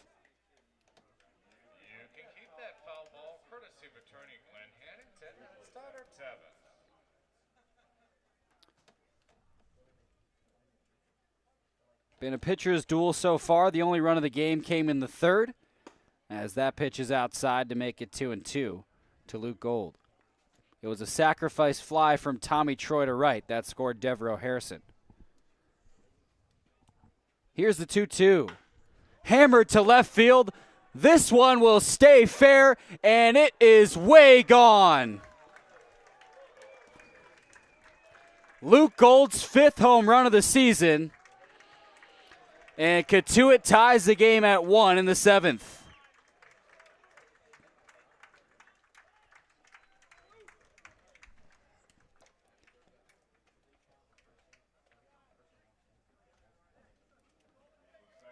Well, we asked our host father for the summer, Mike Chaplin, who works out in the concession stand and has been out there for a while now, if he's ever seen a ball get up there near the concession stand, because that's a long way. And he said, no, it's tough to get it all the way out there over the bullpen. But if my eyes don't deceive me, that ball from Luke Gold got pretty darn close.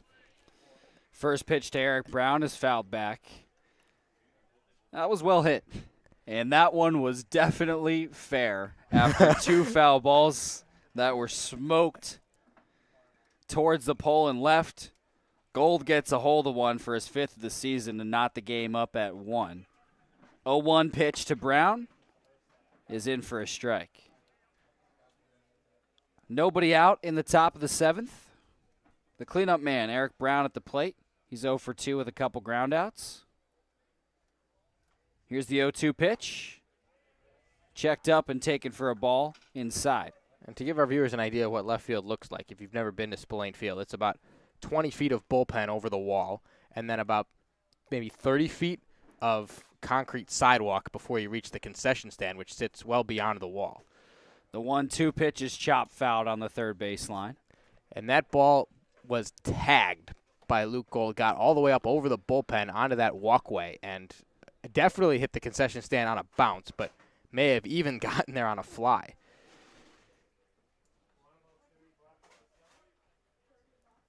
Here's the 1-2 pitch. Fastball outside, 2-2. First run, Kirschipper's given up.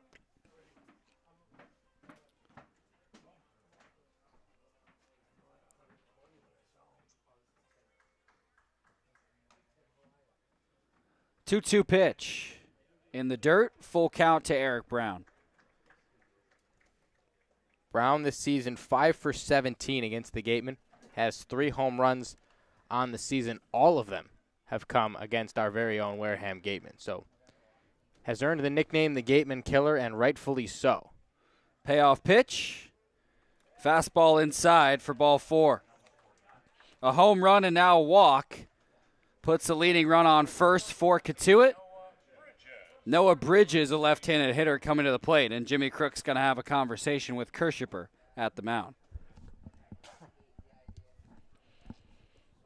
Well, Kirschipper, the number's still very good, and he's continued that success, but running into the trouble for the first time this season. It was the home run and now a walk, and losing Eric Brown, who he had 0-2, and prompts the discussion with Jimmy Crooks. This is a big Western Division game. Wareham just behind Cotuit in the standings. Cotuit in third, Wareham in fourth, and then Falmouth in second. But it is a neck-and-neck battle for second place in the West. And a win today would go a long way with helping Wareham climb up to that second spot. First pitch to Bridges, he shows bunt. And foul tips it into the glove of Crooks. 0-1 to Bridges. He struck out twice. Both times to Mac Anglin.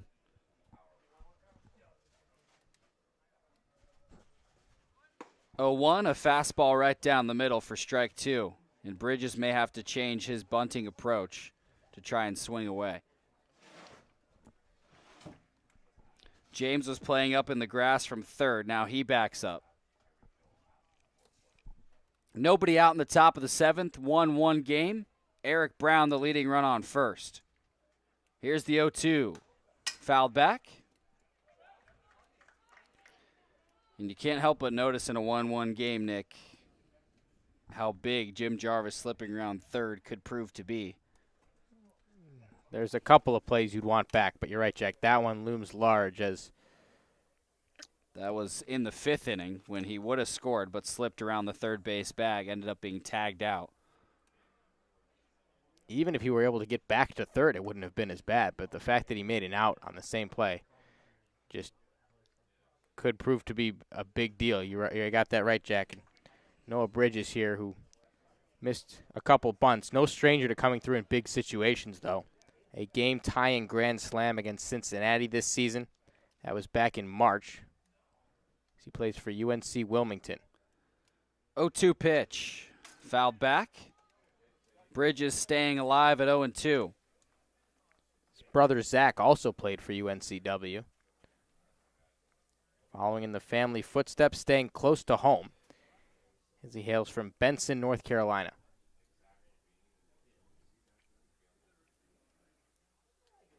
Kirschipper trying to put away the first out of the 7th. Working from the letters, now tosses over to first to check on Brown. Outfield shift on for Wareham. Gonzalez shaded more towards right center. Fergus shaded over to left center. Big hole in right field for Bridges, despite him being a lefty.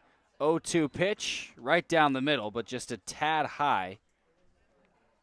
Now a ball and 2 strikes to Bridges.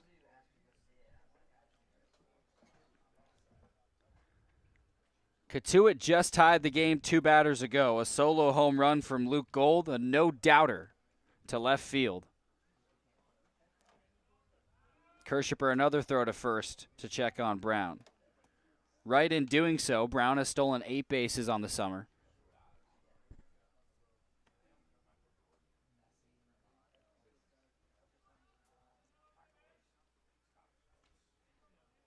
And Kirschipper knows he's the leading run on first. Another throw.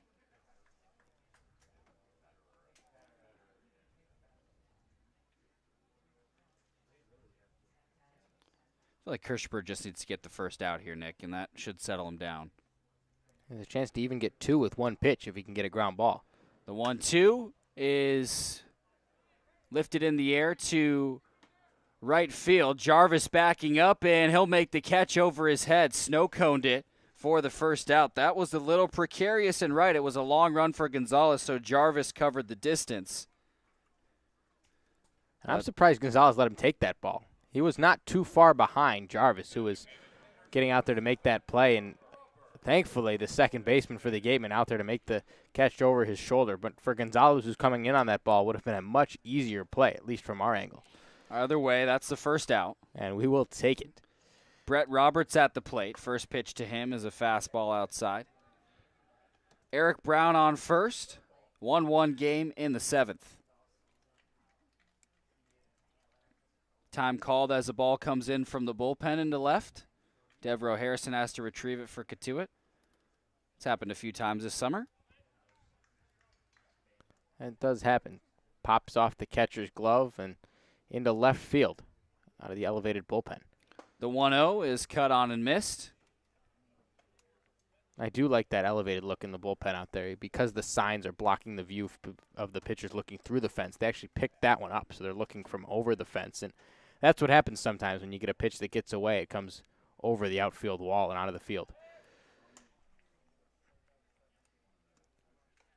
They did not do the same thing on the Gatemen side, the right field side. So all the pitchers for the Gatemen in the bullpen have to sit in play in foul territory just on the outside of that wall so they can get a look at the action on the field. 1-1 pitch, swung on and missed. Throw down to second. Brown was on the move on the pitch, and he is tagged out. Jimmy Crooks throws out his second runner of the game. Attempted hit and run, judging by the swing from Roberts. That empties the bases and puts 2 outs on the board in the top of the 7th. Roberts with a 1-2 count. Kirschberg's delivery is skied to left field. Harrison backing up, now coming in, and he makes the catch. Just like that, in 2 pitches, Wareham throws out a runner and then gets a fly out to retire the top of the 7th. Cotuit gets 1 from Luke Gold's solo shot. We're tied, bottom of the 7th in a moment.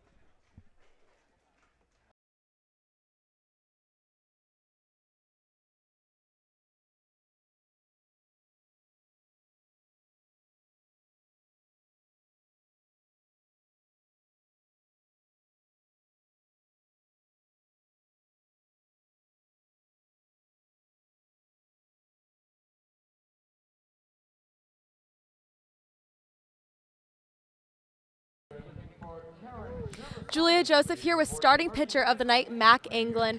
Mac, 4 scoreless innings, 6 strikeouts. How'd you put it all together out there tonight? Oh, well, it started with Jim called a great game behind the plate, and then my goal was just to work ahead and get my team back in the dugout as quick as possible. You've now thrown 8 innings with the Gatemen. How do you compare the level of play in the Cape Cod Baseball League versus at college in the ACC? Yeah, I think it's very similar. I think like the biggest difference might be just top to bottom. Everyone's a dude, so it's very competitive and it makes you better. Great, thank you for your insight. Yes, ma'am. Back to you guys. Thank you. All right, yep.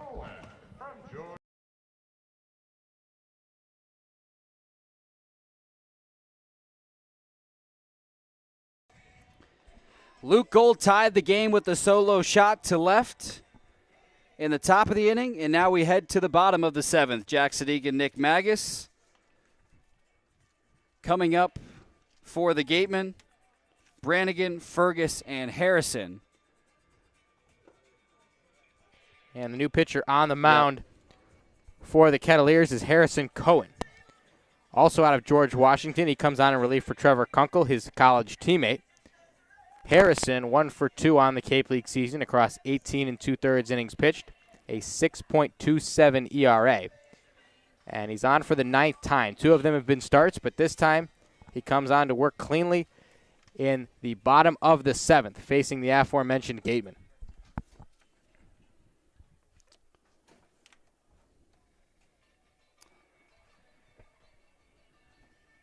Wareham Wareham's run came in the third off a sac fly from Tommy Troy. Had a would-have-been run tagged out as Jarvis slipped around third in the fifth. Nothing you can do about it now, though. Got to play with a tie game in a big Western Division matchup. A Cotuit team that's mostly dominated Wareham this summer. They lead the 2021 series 3-1. This game has been a classic pitcher's duel, Nick. Wareham needs to find a way to get a win. Only 10 games to go in the season. 7 of those games against the West Division, and those are the biggest ones. Pitcher's duel is right. It's always interesting, though, when you see now the 5th different arm in a pitcher's duel.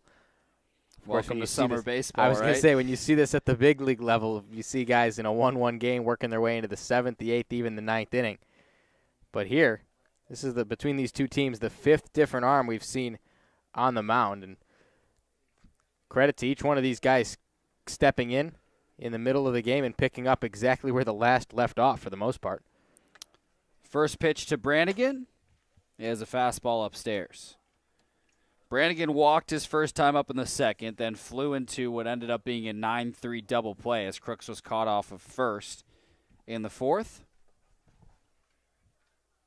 That was another tough break for the Gatemen. The 1-0 is fouled back.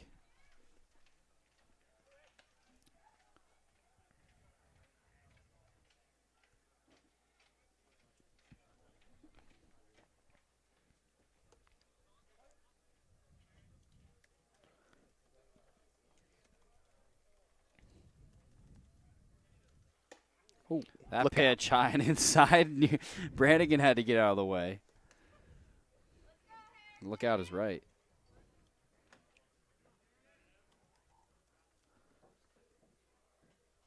Little chin music from Harrison Cohen, backing Brannigan off the plate.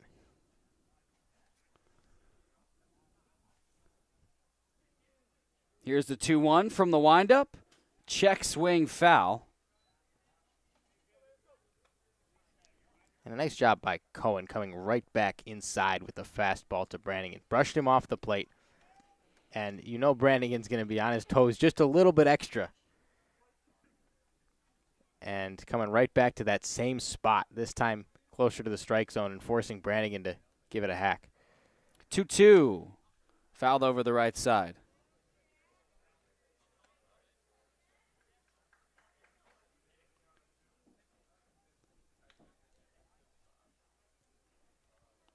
Still 2 balls and 2 strikes to Brannigan, leading off the bottom of the 7th.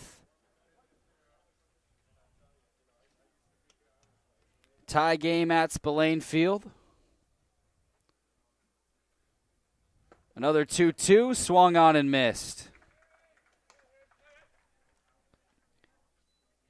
Well, that is a perfectly executed pitch sequence from Harrison Cohen. The 2 fastballs inside, forcing Brannigan to back off the plate just a little bit.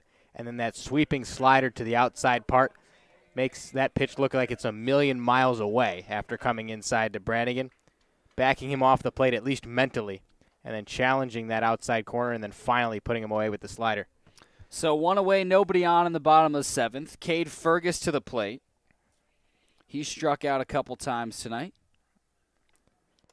And a matchup of 2 George Washington players. The first pitch to Fergus is cut on and missed. Tough to tell who has an advantage here. These guys playing college ball at the same school. You have to imagine they've faced off against each other a number of times. Live ABs, scrimmages, inter-squads, whatever the case may be. But for Cohen, he knows what Fergus doesn't like to hit. For Fergus, he knows how Cohen likes to pitch. So kind of a wash once you get to up to bat. Anybody's game. But you know this is as competitive of an at-bat as you're going to see this game. That pitch low and outside. Now 1-1 to Fergus. That's part of what makes summer ball so fun. You don't get to see this in any other situation. And Fergus went up against his George Washington teammate Kunkel in the 4th. Struck out looking to retire the inning. The 1-1 is a fastball that swung on and missed. Sometimes you'll see one of the two guys, either the pitcher or the batter, crack a smile. But it's just a game of wits right now. It's a mental game, and neither one of them has given in yet. Both of them stone-faced and locked in with a 1-2 count on Fergus. Tie game in the bottom of the 7th. Two rivals in the West Division. Cotuit, the defending champs from 2019. Wareham not far behind, a 2018 championship. And they're vying for second in the Western Division. This game big in the standings. 1-2 pitch is called for strike 3. Cohen starting his outing with back-to-back strikeouts and gets his George Washington teammate, Cade Fergus, for the second out in the bottom of the 7th. Devereaux Harrison now coming to the plate.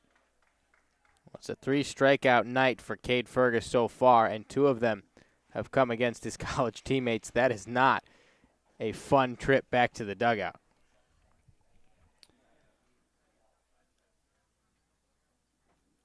First pitch to Devereaux Harrison is fouled back. Harrison walked in the 3rd and then popped out to first in the 5th.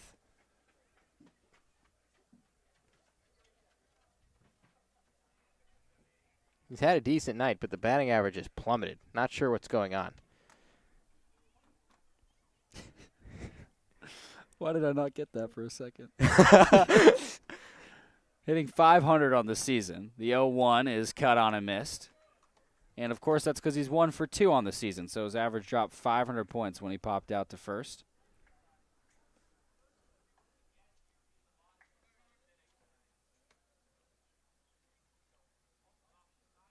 Chance to start a 2-out rally, but he's down 0-2. Here's the pitch. Fastball upstairs, 1-2. Tie game in the bottom of the 7th. 2 away for Harrison. Two-way player out of Long Beach State. On the mound is where we've seen him the most for the Gatemen, but haven't seen him at all since he came back from Team USA. That pitch, a fastball low. 2-2 to Harrison. Mostly on the mound for Long Beach State. But he's been known to take a few cracks at hitting. Not to mention the best pitcher in their rotation. Here's the 2-2. That is lifted to right center, coming on his Bridges, and he'll make the catch on the run for the 3rd out. Tie game through 7 on the Gatemen Baseball Network.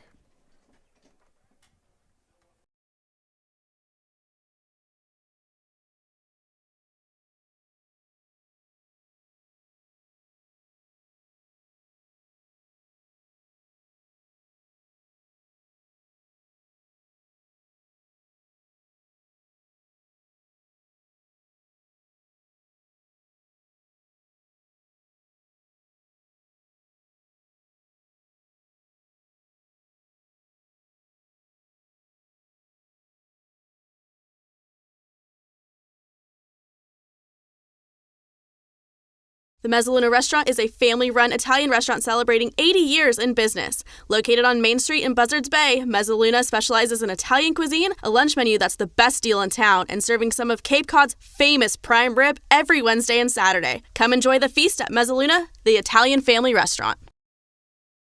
For sales and rentals of Caterpillar machinery, generators, and marine engines, visit MiltonCat.com, your area cat dealer. Milton Cat, the Cape and Islands Caterpillar dealer, is proud to be a sponsor of today's game.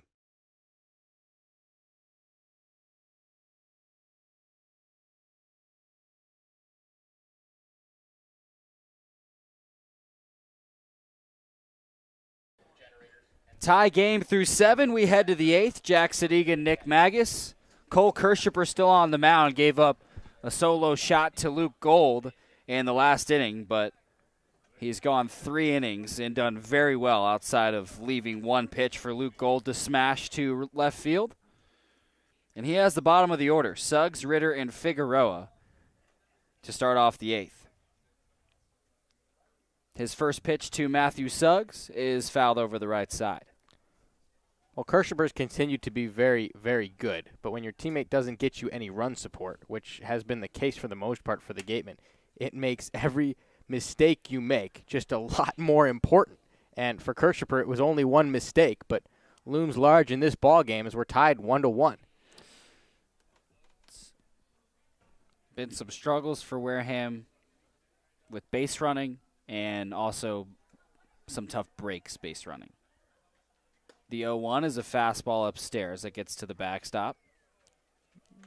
You saw it last night with Eli Saul. Came in with a 4-run lead, gave up a 2-run shot, and we haven't even mentioned it today because you don't need to. But that Luke Gold home run, just a big deal in this ball game, and to no fault of Kirschner's own. A big shot that tied the game at 1. That pitch cut on and missed. Now a ball and 2 strikes to Suggs. Suggs is 0 for 2 with a strikeout.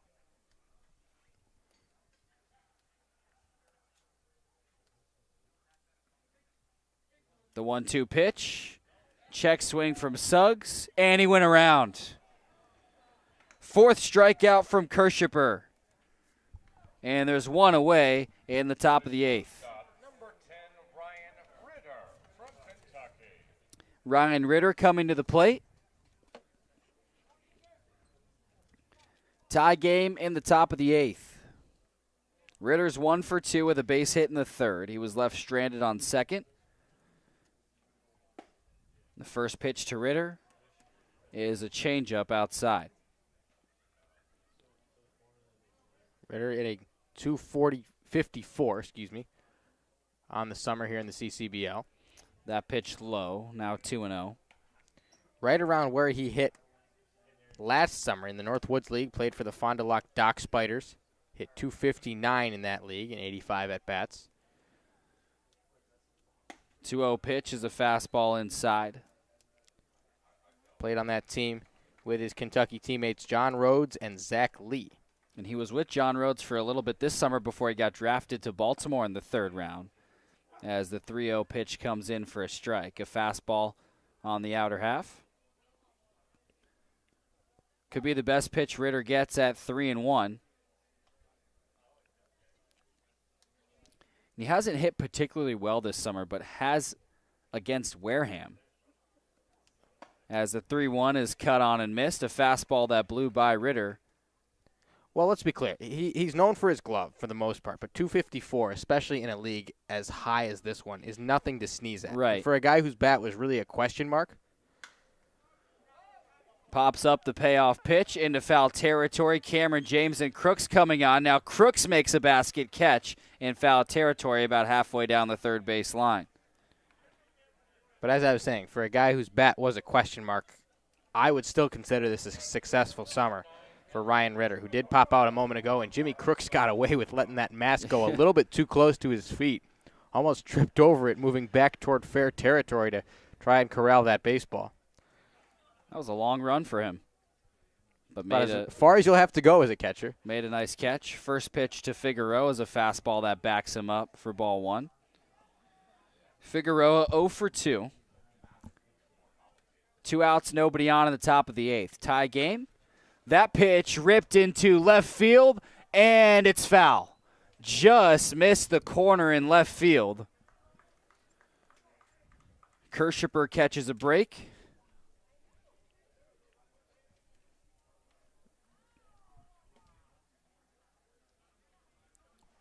That one looked like it would stay fair off the bat. We don't have a perfect view of the corner. When do we ever? Well, we did not last night have in a view Orleans, of any of left field. In Orleans, we're at field level, where our broadcast table is set up, and we cannot see the entire left half of left field. So this feels like a breath of fresh air tonight. That pitch outside to make it 2-1 to Figueroa. Field level is always tough to call a game, but field level not even close to behind home plate is even more difficult. Here's the 2-1. Fouled back.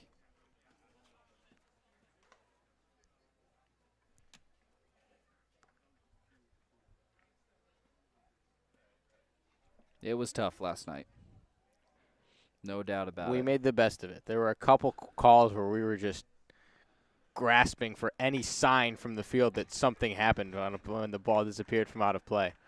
Another pitch misses. Now a full count to Figueroa. We gave Diodati a double, I believe, that turned out to be a two-base error. That was an adventure. Payoff pitch. Skied into foul territory. Crook's trying to track it down behind home plate, and he makes the catch for the final out of the top of the 8th. 1-1 game. We head to the bottom half of the inning on the Gatemen Baseball Network.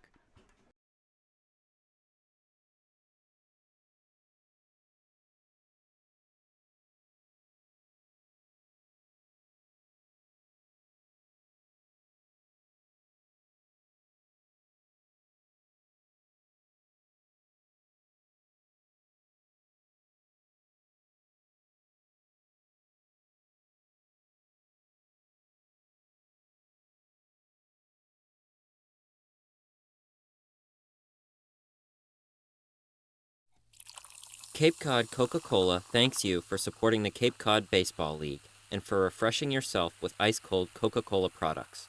Please remember to recycle your empty bottles, cans, and all other recyclable materials. It takes only 6 recycled plastic bottles to make a new baseball cap.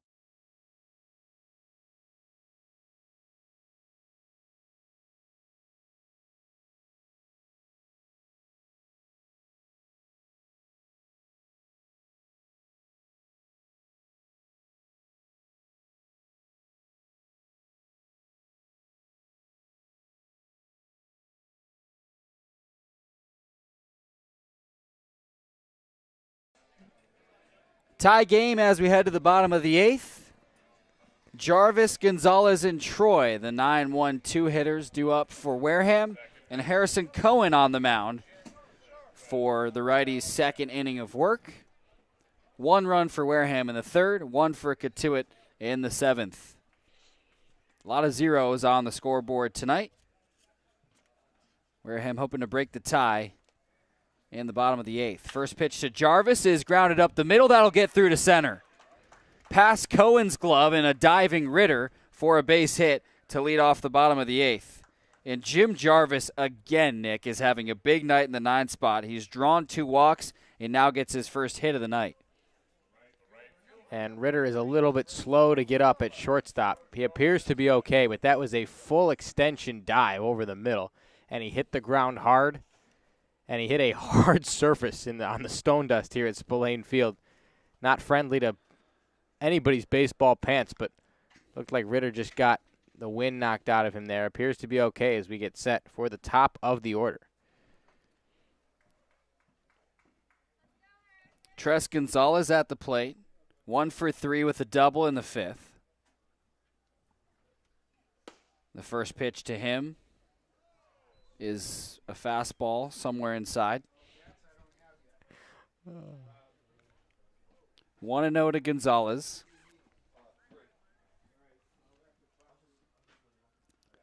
Jarvis, the leading run on first.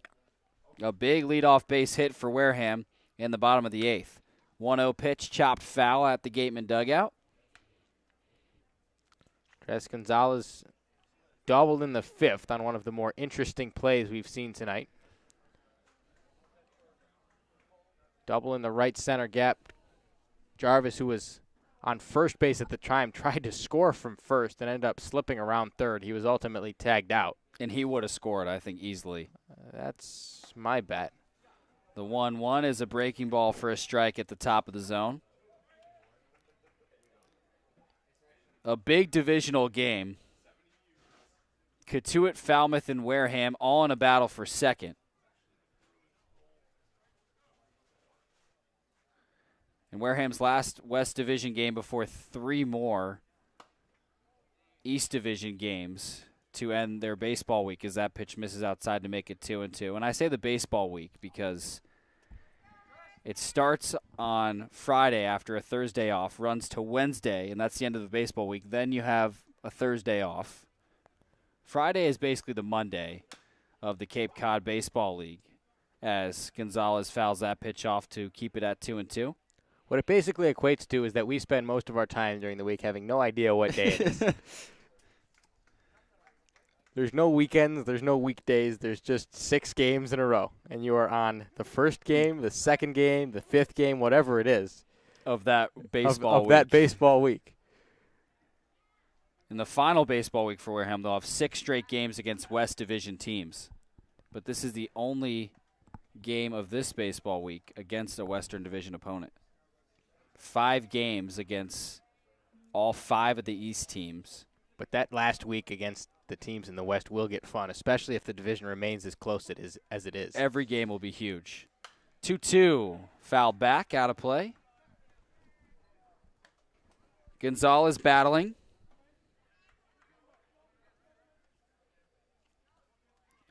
Jarvis on first, nobody out in the bottom of the 8th.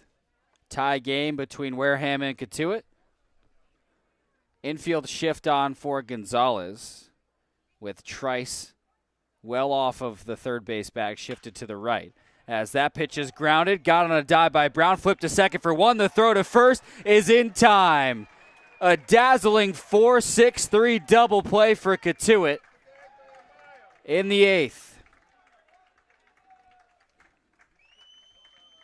And Snedden comes out to talk about the play at first, saying that Gold was off the bag, but that should not take away from how incredible of a play that was. 2 spectacular middle infielders in Eric Brown and Ryan Ritter combining for the best double play I've seen this season. And that's by a long shot. Full extension dive to the backhand side, a quick pitch to second base where Ritter got the clean transfer. The throw to first looked to be in time. And, yes, the call on the field stands. Gonzalez is out. And now 2 away in the bottom of the 8th. That empties the bases and brings up Tommy Troy. The Gatemen fans not happy with the call, but rounds of applause and bravos from the Cotuit faithful on the third base side. That takes the leading run off the bases. We're still tied in the bottom of the 8th. First pitch to Troy. Cut on and missed.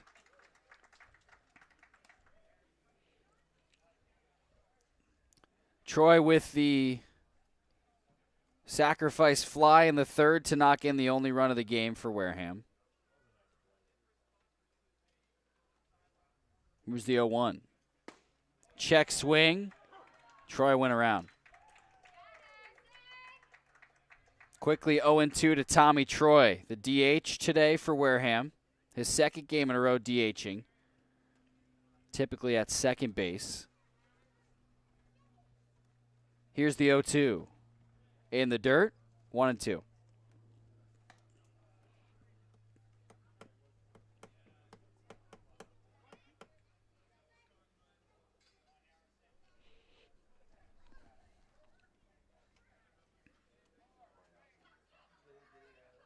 Here's the 1-2. Chopper, left side. Ritter has it on a hop. And the throw to first in time. Ryan Ritter, my goodness. What a play at shortstop.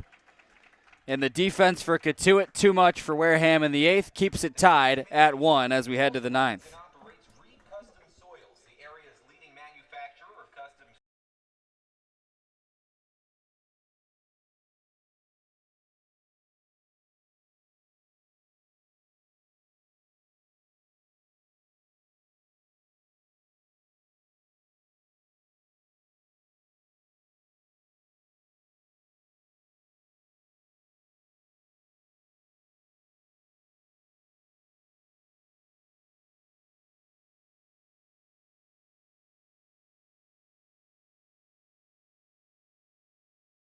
That double play is brought to you by TM Ryder Insurance Agency. Package your home and auto insurance for the perfect double play.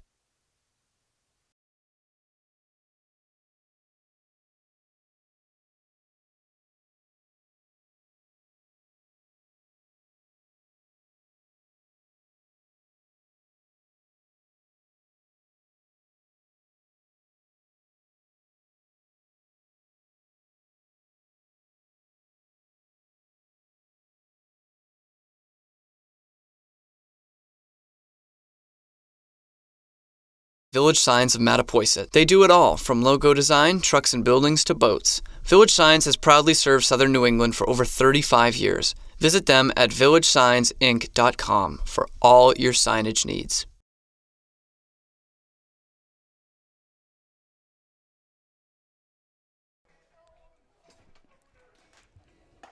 Back for the top of the ninth. We are tied here at Spillane Field in a big divisional matchup between the Cotuit Kettleers and the Wareham Gatemen. This one means a lot for both teams down the stretch, and because it does, the Gatemen bring in the closer. Yeah, Hunter Skillport, the lefty from the University of the Pacific. He has been phenomenal all season. 3.08 ERA and 11 2/3. Giving up 14 hits, only 1 walk, with 12 strikeouts, and pretty much perfect up until his last outing against Hyannis, a game Wareham lost 4-5. He gave up 3 runs and 2/3 off of 4 hits. Got hammered in that outing, but you're bound to have a bad outing every once in a while. See if he can bounce back nicely and keep this game tied up for Wareham to either have a win or a guaranteed tie as we head to the bottom of the ninth. I'm glad you brought up that game against Hyannis, because that ERA over 3 is not indicative of how he's performed this season. We really didn't give up any runs until that game. He had only given up one to that point. So Skillport back in here. They still trust him in a big situation, and why wouldn't you? If you've been with us, you've been seeing the way he's pitched all season. As the lefty will work out of the stretch against the top of the Kettleer order. First pitch fastball fouled off. And one of 5 Gatemen selected to the All-Star team is Hunter Skillport. Yeah, he deserved it. No doubt about it. He was one of the surprises of the summer, not because he doesn't have stuff, but because he came from a smaller school, University of the Pacific. And wasn't even a full-time pitcher until a couple years ago. Was a two-way player, won Utility Player of the Year in his conference a couple times as he got a fastball over for a strike, and really just switched to pitching. That's what he started focusing on this past season, and has turned it on and turned into a serious contributor for the Gatemen through the first 3 quarters of this season. 3 straight fastballs to the leadoff man, Jace Grady, the third of which misses upstairs. A ball and 2 strikes on the center fielder for the Kettleers.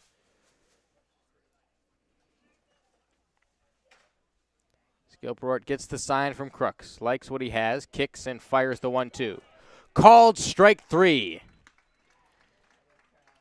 That's the breaking ball from Hunter Skillport, one of 2 that he has. It's both a curveball and a slider.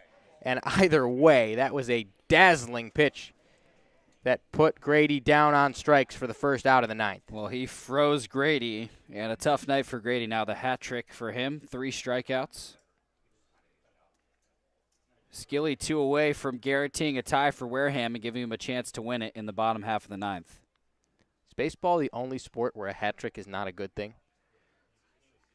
You can get a good hat trick in baseball.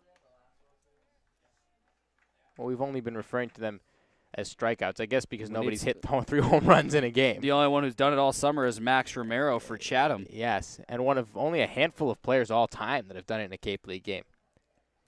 I believe only 8 players in history have accomplished that feat, as that's ripped to right field. Coming on is Gonzalez, and he cannot make the play. It drops in front of him for a base hit.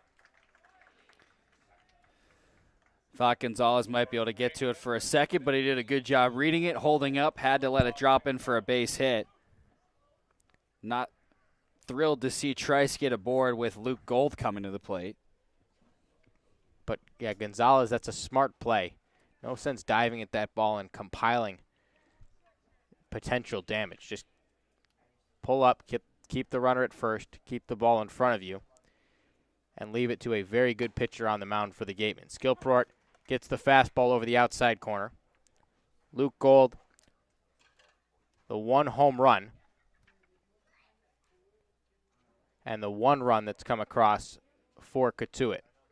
1-1 game, runner at first base, 0-1 count to Gold. That one's fouled off. Well, Skillport still has to be careful here, Nick. Gold had 2 strikes on his last home run. And Kirschipper left a changeup over the plate that he did not miss. Skilport has a changeup of his own. Been working on it this summer. Probably his 4th pitch in his mix. His curveball is his big strikeout along with the fastball. He did come with the fastball. That one was down. The count is 1-2.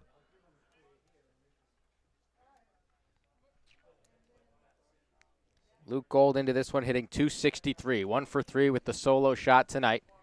And a runner at first base for the Kettleers. Skilly stares him down, now kicks and fires. Fastball taken high.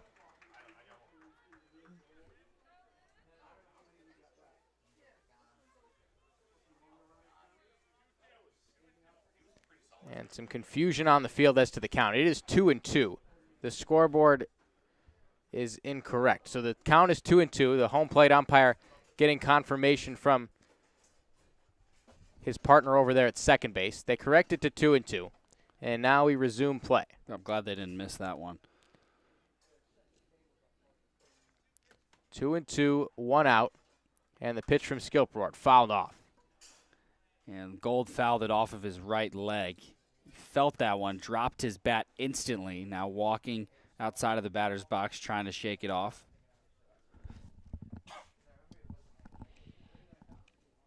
Does wear a guard on that left shin, that lead shin, like we've seen so many hitters do this season. It's really become the norm at this point.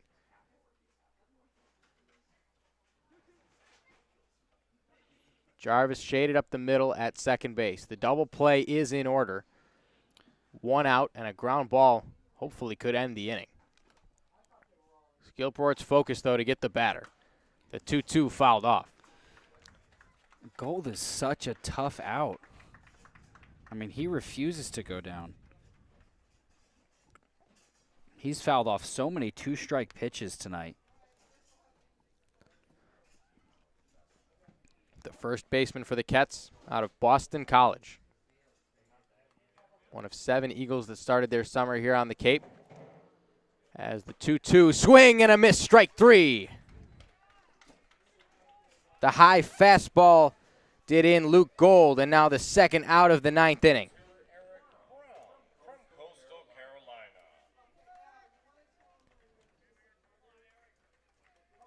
That turns it over to Eric Brown.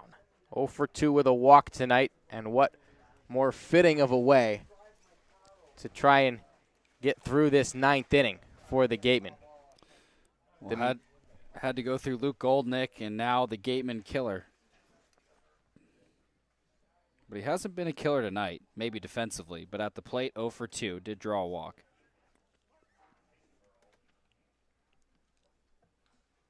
Skilport sets, looks at the runner, and now delivers to first base. Just a courtesy. As Carter Trice, who singled with 1 out in the inning, stands there, short lead.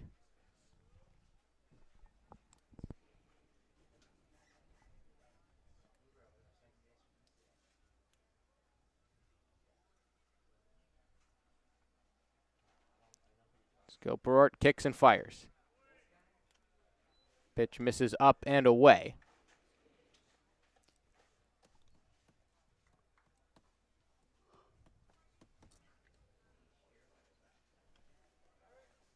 Eric Brown, a .259 hitter coming into tonight. 5 for 17 with 3 home runs against the Gatemen. Pitch from Skilport fouled off.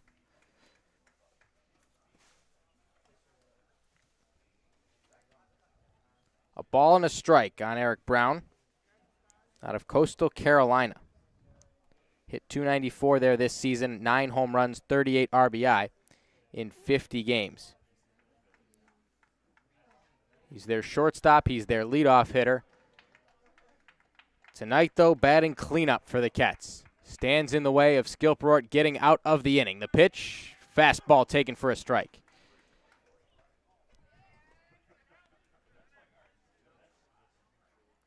One and two, 2 outs, runner at first base. Ball game knotted at 1.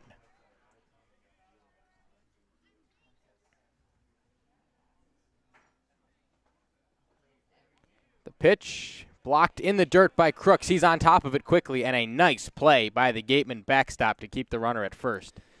Yeah, did a good job getting in front of that pitch. Had to move well to his left. Recovered the baseball, came up ready to throw. And Trice knows better. He's already seen 2 of his teammates cut down in this game. Doesn't try and move off of first. Eric Brown, the batter. Skilport 60 feet 6 inches away. A big pitch coming. We'll have to wait.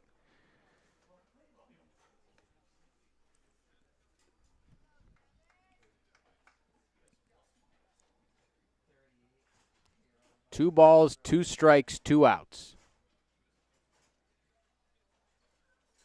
Hunter Skilport out of the University of the Pacific. The southpaw sets. And here's the pitch. Swing and a miss, strike 3. Hunter Skilport allows 1 base runner but strikes out the side. We go to the bottom of the 9th. The worst the Gatemen can do is tie.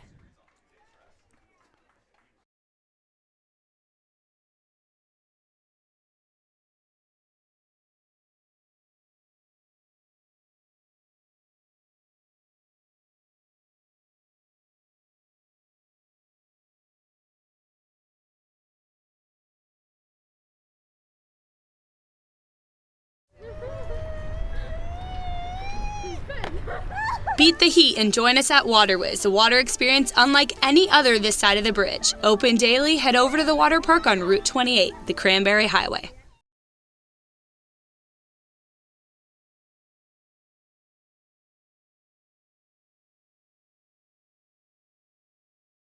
The Gatemen would like to thank Wareham Country Market for helping to feed the Gatemen players and staff after games.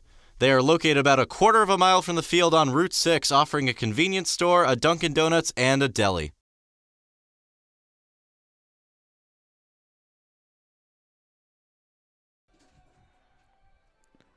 Away we go for the bottom of the 9th from Spillane Field. Gatemen locked in a 1-1 tie with the visiting Cotuit Kettleers. And in this interdivisional matchup, Jack, it's been just about all we could have asked for. More pitching, I think, than either one of us expected. But either way, it's been close the whole way. We've seen some sparks of brilliance from both sides. And now the Gatemen with a chance to win it at best. No extra innings here in the CCBL. The Gatemen looking to avoid their 5th tie of the season. But they need a run here to win the ball game. Kellum Clark will lead it off, followed by Cameron James and Jimmy Crooks. First pitch fouled straight back. Harrison Cohen out of George Washington back on the mound for Cotuit. It's been a long time since Wareham last tied, Nick. 16 days ago against Chatham, 4-4 tie.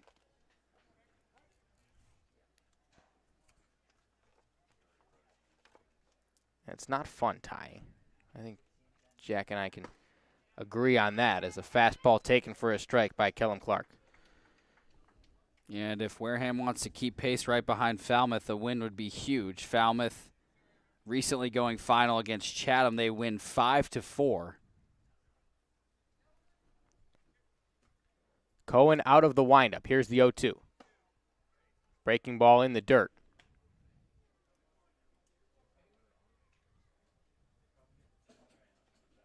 One to one is the score. Kellum Clark leads off the bottom of the 9th for Wareham.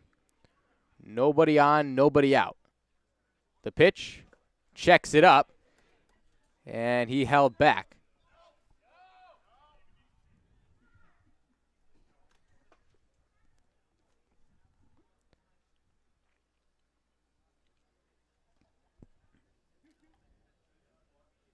Clark was down 0-2, works it to 2-2. And the right-hander Cohen gets his sign and comes to the plate. That misses just outside. Tough take from Kellum Clark, but a confident take nonetheless, and it fills up the count. That's a big one because now he'll most likely get a payoff pitch strike. Last thing Cohen wants to do is walk the leadoff man. The 3-2. Swing and a miss, strike 3. Tipped it into the catcher's mitt, and that's the first out of the 9th.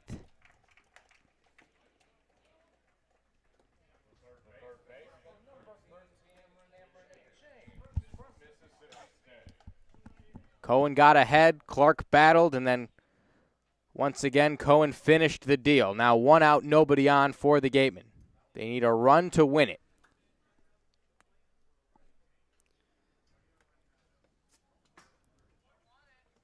First pitch not even close, in the dirt to the backstop.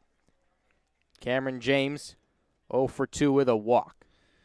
He did have the home run last night, Nick. His first of the season.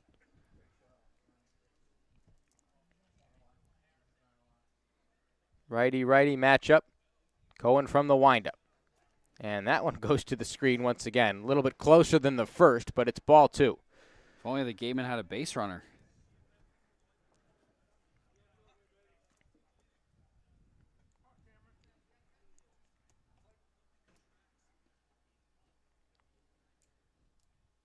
Two and 0 is the count to James.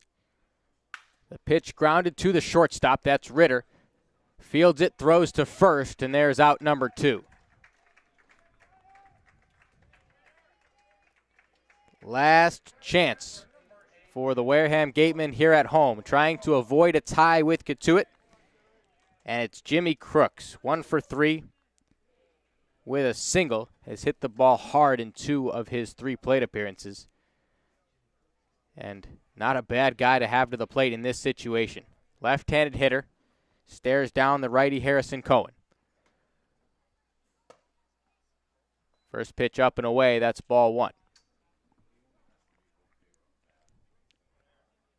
Owen Diodati waits on deck. He didn't get the start tonight, but he'll pinch for Jack Brannigan if we get there.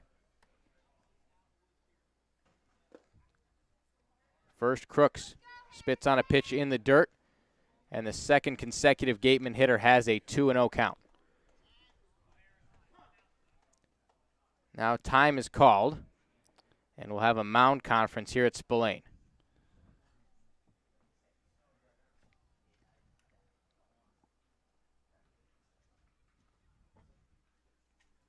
Well, we saw Roberts make a pitching change 2 pitches into an at-bat in the 4th.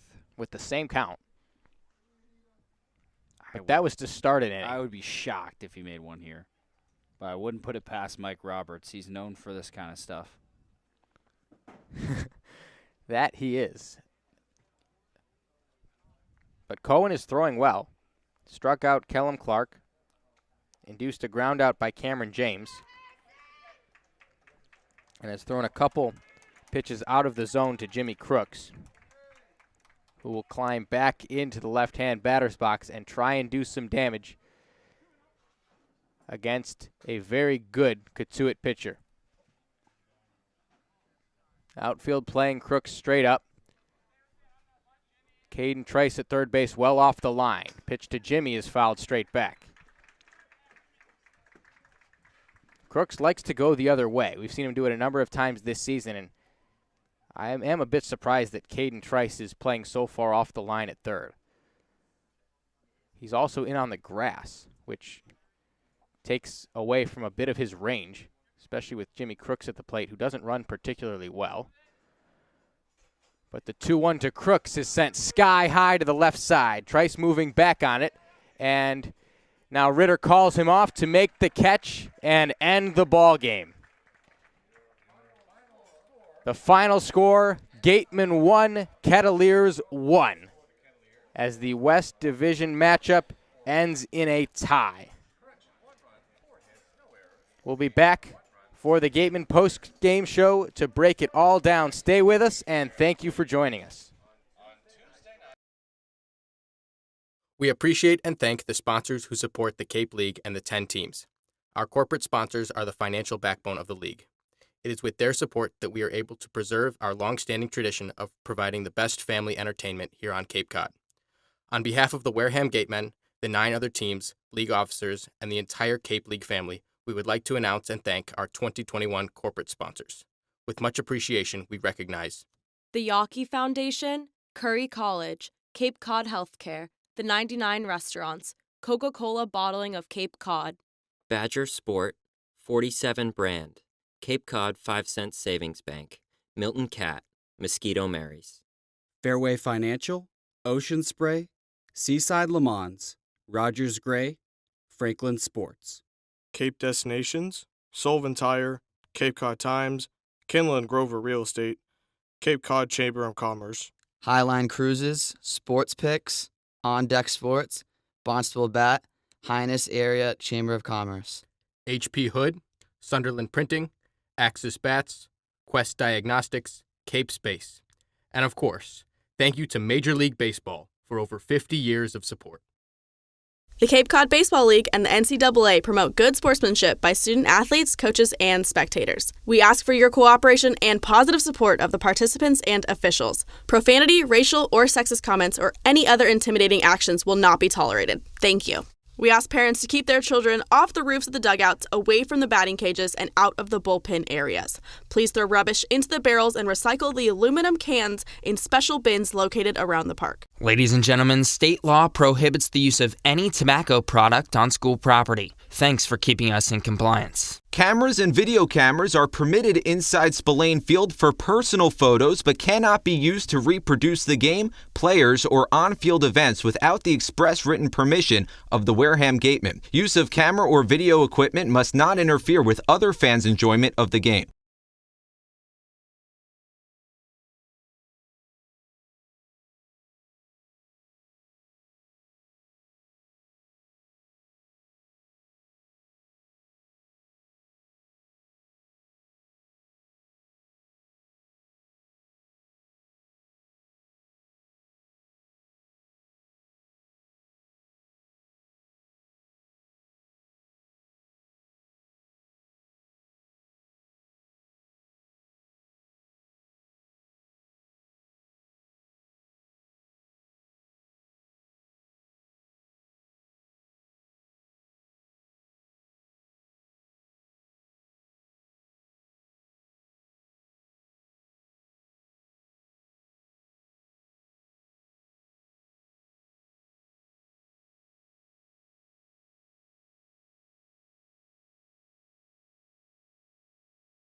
Thanks for sticking with us here at Spillane Field.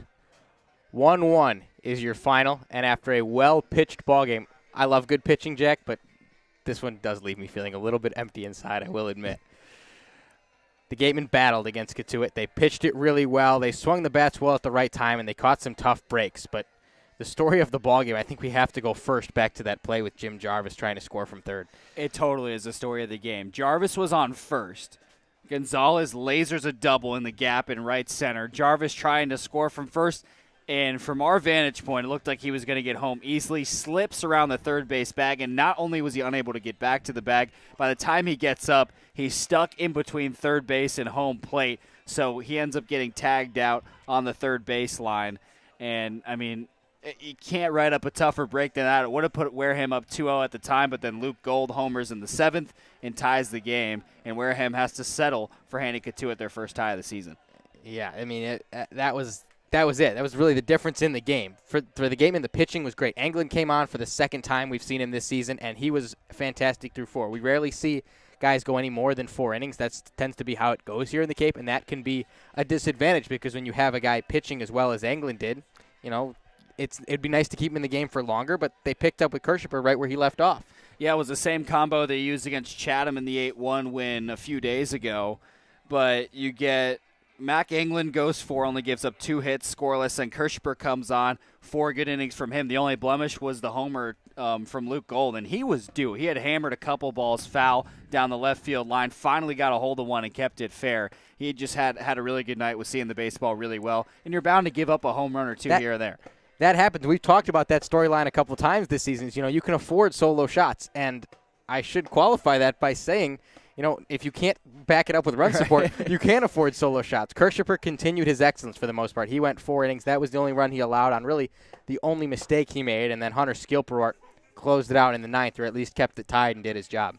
Yeah, Skilport came out in the 9th, and that's a high-pressure situation. Tie game in the 9th. He strikes out the side, only gives up 1 hit, does a good job, and a great bounce-back performance after he struggled against Hyannis. We knew he'd be back on track, just had to see it on the mound from him in a live game, and he did it, striking out the side in the 9th, giving Wareham a chance to win it, but couldn't get anything going in the bottom half. He's one of 2 All-Stars on the pitching staff and proving once again exactly why he deserves it. On the offensive side for the Gatemen, things were pretty quiet. Devereaux Harrison scored the only run in the ball game for them off of a walk. Tres Gonzalez with that big double, but couldn't come up with the RBI. Jim Jarvis with a couple hits, but other than that, I mean, it was a pretty slow night offensively. They did ride 6 walks to the offensive success that they had. Yeah, you have to highlight Tommy Troy because he brought in the only run with a sac fly, scored Harrison from third on a deep fly out to right field. But Jim Jarvis in the 9th spot, again, he had come into this game 5 for his last 10 at the plate, draws 2 walks, gets a base hit. You can't ask for anything more than your 9-hitter. If they get on base almost every time they come up, that is a win 10 times out of 10 for your 9-hitter. That's a win for any hitter in your right, lineup. Yeah. The leadoff hitter, the 4-hitter, whatever the case may be. But Jarvis continuing to help the Gatemen flip the order. And we'll send it down to the field now. Our sideline reporter, Julia Joseph, has pitching coach George Caralejo to talk about what they did on the mound tonight. Julia Joseph here with Coach Carleo, the dynamic duo. So tonight the story was the pitching. Hunter, Cole, and Mac all came out, pitched great, but unfortunately the bats just weren't working. What do you have to say about tonight's performance? Well, we threw the ball very well tonight. Anglin got us off to a terrific start, gave us 4 innings, and then Cole came in and is solid as always. You know, they hit a solo home run. I think they got 4 hits for the night. So we pitched as well as we're capable of, and it hurts when you throw the ball the way we did, especially when you know those 2 guys, Cole and Anglin, are going for sure, and you're not able to come out with a win, because that's one that you bank on. In addition, we're going up against a Cotuit team that we're neck and neck with in the standings. So to come away with a tie when we pitched well enough to win it's a little bit disheartening. Yeah, as you were telling me before the interview, there were a lot of missed opportunities tonight offensively. Can you go on a little bit about that? Yeah, so we score a run early, and I believe even in that inning we left a couple guys in scoring position, and then we have a golden opportunity, and Jarvis slips coming around third base, which is no fault, of anybody. That's just a bad break, and we end up not scoring in that inning. But that gives you an opportunity to go up 2-0, And a 2-run lead here in the Cape with the type of pitching, especially that we were throwing tonight, would have been really big for us. So that was a second missed opportunity. And then that middle infield, we have a runner at first base in the 8th. I think that we hit a ball that's going to put runners on first and third, and not only do they make a play to get one out, to get a double play off of that, I mean, hats off to them. Those two guys that's the best middle infield that I've ever been able to see up close. So tonight, another tie, I think the 5th of the season. Mm-hmm. It's tough this summer with the shortened season, having to end these games in ties, no extra innings. How does it feel to come out of a great game, so close the whole game, for it to result in a tie?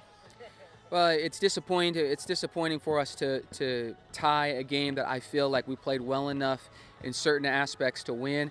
On the flip side of that is the great part about it is we're locked in a 3-team race for one spot here to make the playoffs, and we control our own destiny. We get an opportunity to play Cotuit again. I believe we play Falmouth 2 more times, and we're right there. So one of the 3 of us is gonna come away with this thing, and then once you get into the playoffs, it's a new season and anything can happen. So what the most encouraging part is, we go to this final stretch of 8 or 9 games, and we control our own destiny, and we're right in the hunt. So every game matters, and that's all you can ask for.